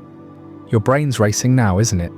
That one unanswered tease fueling decades of what-ifs. Speaking of hidden codes, Unown takes it to god-level madness. Those psychic letter Pokémon, swarming ruins, warping reality. Everyone knows they're alphabet-based, but fans crack their script, and it supposedly decodes Arceus itself. Not just any god, the true first Pokémon. Theory goes like this. Unown aren't random. They're Arceus' fragmented thoughts, shattered when it created the universe. Arrange their forms in Sinjo Ruins order, and you spell creation myths matching Arceus plates. Deep dives by linguists in the fandom translated patterns from Pokémon legends. Arceus, phrases like, "I am the wheel hidden in cave walls." Proof, glitches where Unown summon dimensional rifts, pulling Arceus shadows. One video essay overlays Unown dial from Gold version on Arceus' wheel. Perfect match predicting Dialga, Palkia, Giratina. It's not folklore, it's a cipher for the alpha Pokemon's origin, proving Mew is a red herring ancestor. You try it yourself next time you're in a ruin. Feels like unlocking the universe, doesn't it? But wait, the theories don't stop at solos. They connect into multiverse mayhem. Giovanni, the ultimate boss who vanishes after every defeat. Fans claim he's not gone. He's assembling a villain's alliance across dimensions. Think about it. Rocket's schemes mirror Hoenn's Magma Aqua, Sinnoh's, Cyrus, even Unova's Getsy's. Data-mined files show his model in every game post-Gen 1, lurking in shadows. Theory, he's the multiverse puppet master, using Mewtwo tech to hop worlds, recruiting Plasma, Flare, Skull. Evidence, anime crossovers, where he name-drops other bosses, and manga panels with interdimensional portals in his base. Community timelines map his deaths as jumps. Post-Red, he resurfaces in yellow, then dips to orchestrate Carlos. Proof or paranoia? It resolves his fate mystery, making him the big bad behind all wars. You can almost hear his laugh echoing across regions. Then there are evolutions that scream hidden hacks. Remember those Gen 1 bugs like Kakuna vanishing or Pidgey morphing wrong? Fans say it's deliberate. Evolutions encode developer cheats or Easter eggs. Take Butterfree. Evolves too fast, defying levels. Theorycraft says it's a hack menu trigger, input via trades mimicking old glitches. Deep dives unearth ROM hacks, where evolving at wrong times unlocks Mew. Graveler to Golem? Trade evolution hides teleport tech, proven by speedrunners abusing it for world records. Even modern ones like Runa Regius evolves via Mirror World, fans decoding it as multiverse nod. Wikis catalogue dozens, Shelder biting Slowpoke hides binary for secret bases. Not inconsistencies, intentional puzzles, red herrings to mask real lore hacks like evolving Eevee into missing forms. Your strategy brain lights up, right? Replay with this lens, and every level up feels like cracking a code. These aren't fringe rants, they're backed by years of detective work. Forums like Cerebi explode with threads dissecting sprites frame by frame, audio spectrograms revealing whispers in cries, even AR code from cards summoning theory legendaries. One deep dive on Cubone used AI to reconstruct the mask. Human teeth marks. Carlos Girl? Fan mods place her in AZ's throne room, triggering new cutscenes. GS Ball opened in emulators spills Mewtwo data. Unown fonts translated Spellful Arceus Genesis. Giovanni's radio signals in Games Pulse multiverse coords. Evolutions, glitch hunts confirm hack paths to mythicals. Proof stacks so high, petitions demand Game Freak address it. But are they onto gold, or chasing shadows planted to distract? The fandom split, debates raging in Discord servers worldwide. You've probably stumbled on one yourself. That late-night rabbit hole where hours vanish. Take the original dragon of Unova. Theories say its true form is a black hole entity. Fragments becoming Reshiram, Zekrom, Kyurem via Giovanni's meddling, tying back to his multiverse grab. Or the first Pokémon debate, Arceus as unknown avatar, Mew a clone hack. Ghost Girl whispers ultimate weapon blueprints, linking to evolution glitches as weapon tests. Fate of characters. All roads lead to Giovanni's army, with AZ Queen rallying ghosts, even legendaries like Celebi Time Loop to stop GS Ball hatching. It's a web so intricate, fan novels span thousands of pages. You feel it building, that electric thrill of possibility. These theories don't just solve mysteries, they expand the world into something epic, personal. What if your favourite Pokémon hides a human soul? Your rival's boss pulls strings from shadows? Every trade, every evolution, a key to secrets. Communities unearth more daily, Discord leaks, Twitter threads with 3D models proving Cubone's eyes match human irises. Carlos mods let you befriend the Queen. GS Recreations crash emulators with sibling cries. Unknown solvers predict next games. Giovanni fan art armies clashing legendaries. Evolution charts redrawn as cheat maps, proof or red herrings, the line blurs keeping us hooked. But here's the kicker, for every aha moment, skeptics counter with dev interviews, dismissing it as coincidence. Yet the passion endures, theories mutating like Pokémon themselves. You've lived it, the forum wars, the all-nighters piecing lore. These wild explosions prove Pokémon's grip. Mysteries breed legends. And just when you think you've heard it all, up next in Chapter 15, Game Freak's Silence, we uncover why they've never spoken on these, the cryptic hints they drop instead, and what it means for unsolved secrets forever. You won't want to miss how quiet they've gone. Game Freak's Silence. Game Freak's Director of Development, Junichi Masuda, once sat down for a major interview back in 2019, right after Sword and Shield dropped, and a reporter straight up asked him about the lingering questions around Arceus and Mew. Who's really the first Pokémon? Masuda smiled, paused, and said something like, "These are the kinds of deep lore elements that keep fans theorizing for years. We love seeing your discussions online." No answer, just deflection. That's Game Freak's Silence in action. And it's not a one-off. You felt it too, haven't you? That frustration when you're screaming for clarity on these massive plot holes, and the creators who built this world just dodge. Think about it. Over 25 years, Game Freak has released 9 generations of core games, countless spin-offs, an anime that spanned decades, and yet on the core mysteries we've been unpacking, like the original Unova dragon, or that ghostly girl in Kalos, they stay zipped. Interviews are a goldmine for this pattern. Take Shigeru Omori, director of Sun and Moon. In a 2016 Famitsu chat, fans begged for details on the Kalos War. What sparked that ancient conflict? Who wielded the ultimate weapon? Omori laughed it off. History in Pokémon is full of untold stories. Maybe someday. Someday. That's the word they love. It teases without committing, leaving you refreshing Twitter for any crumb. Or go back to 2013, Pokémon Direct for X and Y. Carlos launched with that eerie ghost girl, popping up in Lumiose City, whispering riddles about the war. Post-launch, Nintendo's own Treehouse stream had the team there. Chat explodes with questions. Is she AZ's sister? A victim of the weapon? The devs? Crickets? One producer just says, she's part of the region's flavour, enjoy the mystery. Flavour. That's code for we're not telling. You know this dance.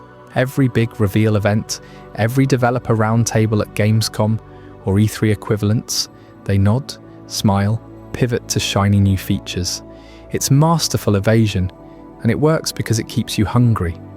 But here's where it gets even more infuriating. The spin-offs. They hint, they flirt, they dangle resolution like a carrot on a stick but never confirm. Legends. Arceus finally spotlights the creator god, right? It dives into Hisui's ancient lore, shows Arceus plates, even has you chasing time rifts tied to Dialga and Palkia. Fans lost their minds thinking, okay, Mew ancestor settled. Nope. The game ends with more questions. Why the red eyes on some Pokémon? No tie back to the first Pokémon debate, just vibes. Scarlet and Violet's DLC teases Paradox Pokémon. Those biomechanical weirdos like walking Genesect ancestors, but their origins? From another timeline, they say. No deeper lore dump. Spin-offs like Pokémon Legends or even mobile games like Masters X drop side stories with unknown symbols or Celebi cameos, but it's all surface-level nods. The GS ball from the anime, teased in gold and silver episodes as this mystical orb linked to Celebi, carted across Johto, hyped for years. Then, poof, abandoned in crystal without opening it. Spin-offs echo that, hints everywhere, confirmations nowhere. You see the pattern building, don't you? It's not random. Take the fate of major characters, like Giovanni. Rocket Boss vanishes after Red beats him in the originals. Spin-offs like Let's Go have him lurking. Masters X brings him back scheming. But his endgame? Redeemed? Dead? Plotting from shadows?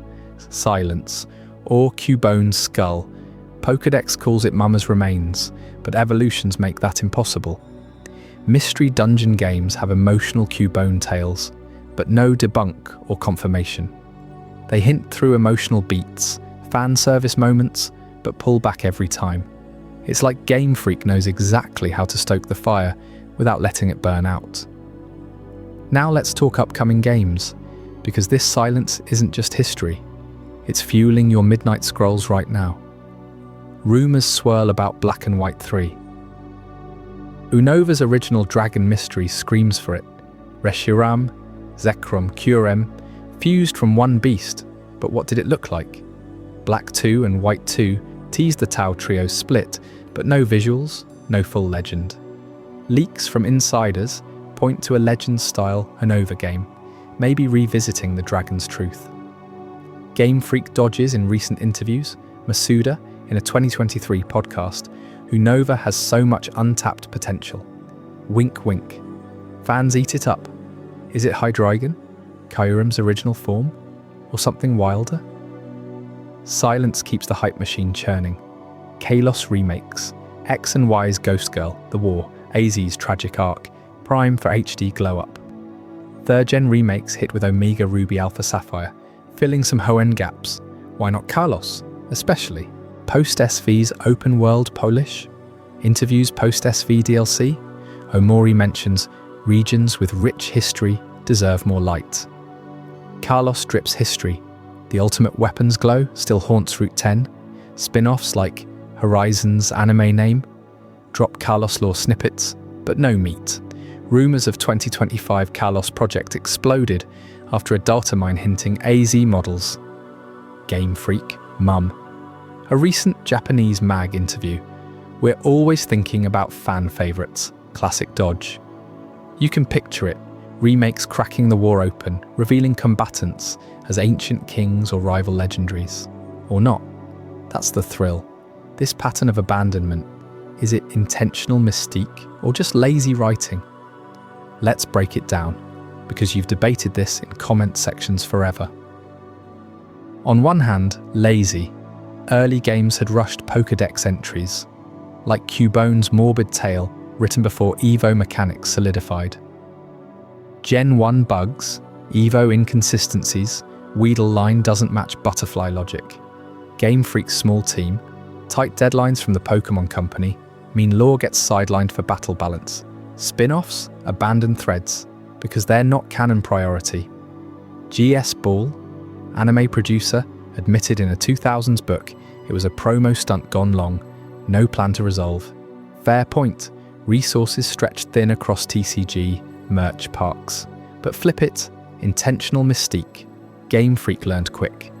Mew's Gen 1 event, Hype King, Arceus films, box office gold. Silence builds community. Reddit's Our Pokémon mystery threads hit millions of views, dissecting Unknown. Fan art of the ghost, girl floods DeviantArt. Interviews dodge to let you fill blanks. Your theories become canon in a way. Look at Mewtwo Strikes Back movie. Expands clone lore beyond games, but leaves gaps for games to echo. Pattern holds, introduce in mainline, tease in spin-offs, abandon to ferment. Take the true purpose of Unknown, ruins in Gold Silver, puzzles in later games, but Legends Arceus has them warping reality. Hint City, no confirm, keeps theorists paid, books, YouTubers like us thrive. Evidence stacks for Mystique. Post-Gen 8 backlash on Dexit. Game Freak Amps teases. Direct streams drop lore bombshells like Eternatus's otherworldly origins, but skirt mythicals like Melton, biomechanical goofball. But from where?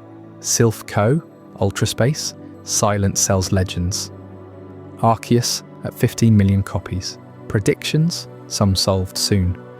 A Nova Dragon in a Black-White Legends? Bet on it, with concept art leaks floating. Carlos war details in remakes, tying to AZ's full backstory. But others eternal. First Pokémon? Mew or Arceus, forever ambiguous for God debates. Cubona symbolic, not literal. Folklore fuel. Giovanni's fate, tease in spin-offs indefinitely. Game Freak's playbook, solve enough for payoff, eternal ones for hype cycles. Gen 10, watch for Carlos nods in open zones. You've chased these threads through sleepless nights. Forums ablaze with what-ifs. Game Freak's silence isn't neglect, it's strategy. They drop breadcrumbs in interviews. Just enough. Spin-off flavour to whet appetite. Then Ghost, upcoming like Black-White 3 or Carlos remakes. Leaks say yes, silence says maybe. Your imagination says epic. Pattern screams intentional. Mystique over lazy, because lazy doesn't build empires. Hype for Unova Dragon reveal would shatter records. Imagine that trailer, shadowy beast splitting into Tau Trio, or Carlos opener, ultimate weapon humming to life. But they won't confirm. Not yet. This calculated quiet on everything from the GS Ball to evolution quirks keeps the world alive, breathing through your passion. Some mysteries crack, war details, character fates, but the big ones? Eternal engines for the next big drop. Game Freak knows you can't quit when the truth dangles just out of reach. And that brings us to why these mysteries keep us hooked, even after all this time. Up next in Chapter 16, why these mysteries keep us hooked, we'll dive into the psychology pulling you back, generation after generation. You won't want to miss how Game Freak weaponizes your curiosity into lifelong obsession. Stick around. Wait, but let's not stop there, because Game Freak's silence has layers we haven't peeled yet. Remember the 2022 Pokémon presents? They unveiled Scarlet and Violet with Terrestrial debuts, but buried in Q&A are dev field's unknown questions. They're more than letters, he says. Real power awaits. Fans dissected for weeks. Teleportation network, dimensional keys, radio drama tie-ins from Japan, hint unknown, summoning ancients but games, nada. Spin-off masters. EX events feature unknown puzzles unlocking Celebi lore, but purpose, vague ruins chatter. It's the same playbook as the Carlos Ghost appear, cryptic line, vanish. Interviews post-presence. Unknown connect worlds in ways we haven't shown. Tease perfected. Fan reactions, explosive. Theories tie unknown to every mystery. First Pokémon language, dragon runes, even Cubone's mask etched with them in fan mods. Game Freak lurks on socials. Official accounts retweet wild arts without comment. Silence amplifies. Now, upcoming game speculation deepens this. Black-White 3 rumours stem from 2023 artbook sketches. Dragon silhouettes unlabelled. Kalos, SV Epilogue, Datamines reference, ancient weapon echoes. Devs in Tokyo, game show panel. Past regions evolve. Dodge Gold. Imagine remakes expanding the war. Factions of humans versus legendaries. Ghost Girl as narrator. Or BW3 fusing Kyurem fully, revealing the original beast, massive three-headed terror, Hydreigon parallel intentional, debate rages, Mystique or lazy? Lazy side, Gen 2's GS Ball arc abandoned because movies shifted focus. Bug Evos, Gen 1 crunch, Larry from Game Freak admitted in fan letters. But Mystique wins, post-Diamond Pearl remakes, platinum-filled Sinnoh lore gaps selectively. Same for Auras, they pick winners. Prediction holds, solved dragon, war for sales spikes. Eternal, unknown, Giovanni. You've built wikis on this, Bulbapedia's speculation pages, rival main entries. One more angle, anime's roll. Horizon season teases Carlos callbacks, Sprigatito trainer with ultimate weapon relic. Hints galore, confirm zilch. Game Freak approves scripts intentional. Your pull, emotional. That almost feeling on Ghost Girl's identity. Azer Link, War Orphan, silence lets you headcanon. This silence defines Pokémon. Interviews evade, spin-offs tease, rumours ignite. Black-White 3, Carlos HD, Hyperternal. Some solved, most fuel the fire. Now truly, why do they keep us hooked? Chapter 16 unpacks it all. Why these mysteries keep us hooked. You've just journeyed through 10 of the most baffling Pokémon mysteries that have stumped fans for decades, from the shadowy origins of the first Pokémon to the unresolved fates of legendary villains like Giovanni. But here's the concrete truth staring us in the face. None of them have definitive answers, not one. And that's exactly why they grip you tighter than a Garchomp's vice. Think about it. You've replayed Pokémon Red 100 times, scoured every Pokédex entry, debated on forums until 3 AM, and still, Mew's status as the ultimate ancestor clashes with Arceus's claim as the creator god. Why does that pull you back? Because every time you boot up the game, there's this electric promise of uncovering something new, a hidden truth buried in the code or lore that Game Freak tucked away just out of reach. It's Pokémon's purest magic, infinite replayability fueled by those elusive secrets. Picture yourself in Unova, staring at Reshiram and Zekrom, knowing they split from one original dragon whose true form we might never see. You fuse them with Kyurem in Black 2 and White 2, feel that power surge, but the question lingers. Did that dragon ever roam the lands physically? Or is it pure myth? Each playthrough, you hunt for clues in the ancient texts. In trainer dialogues you skipped last time, that hunt never ends, and neither does the thrill.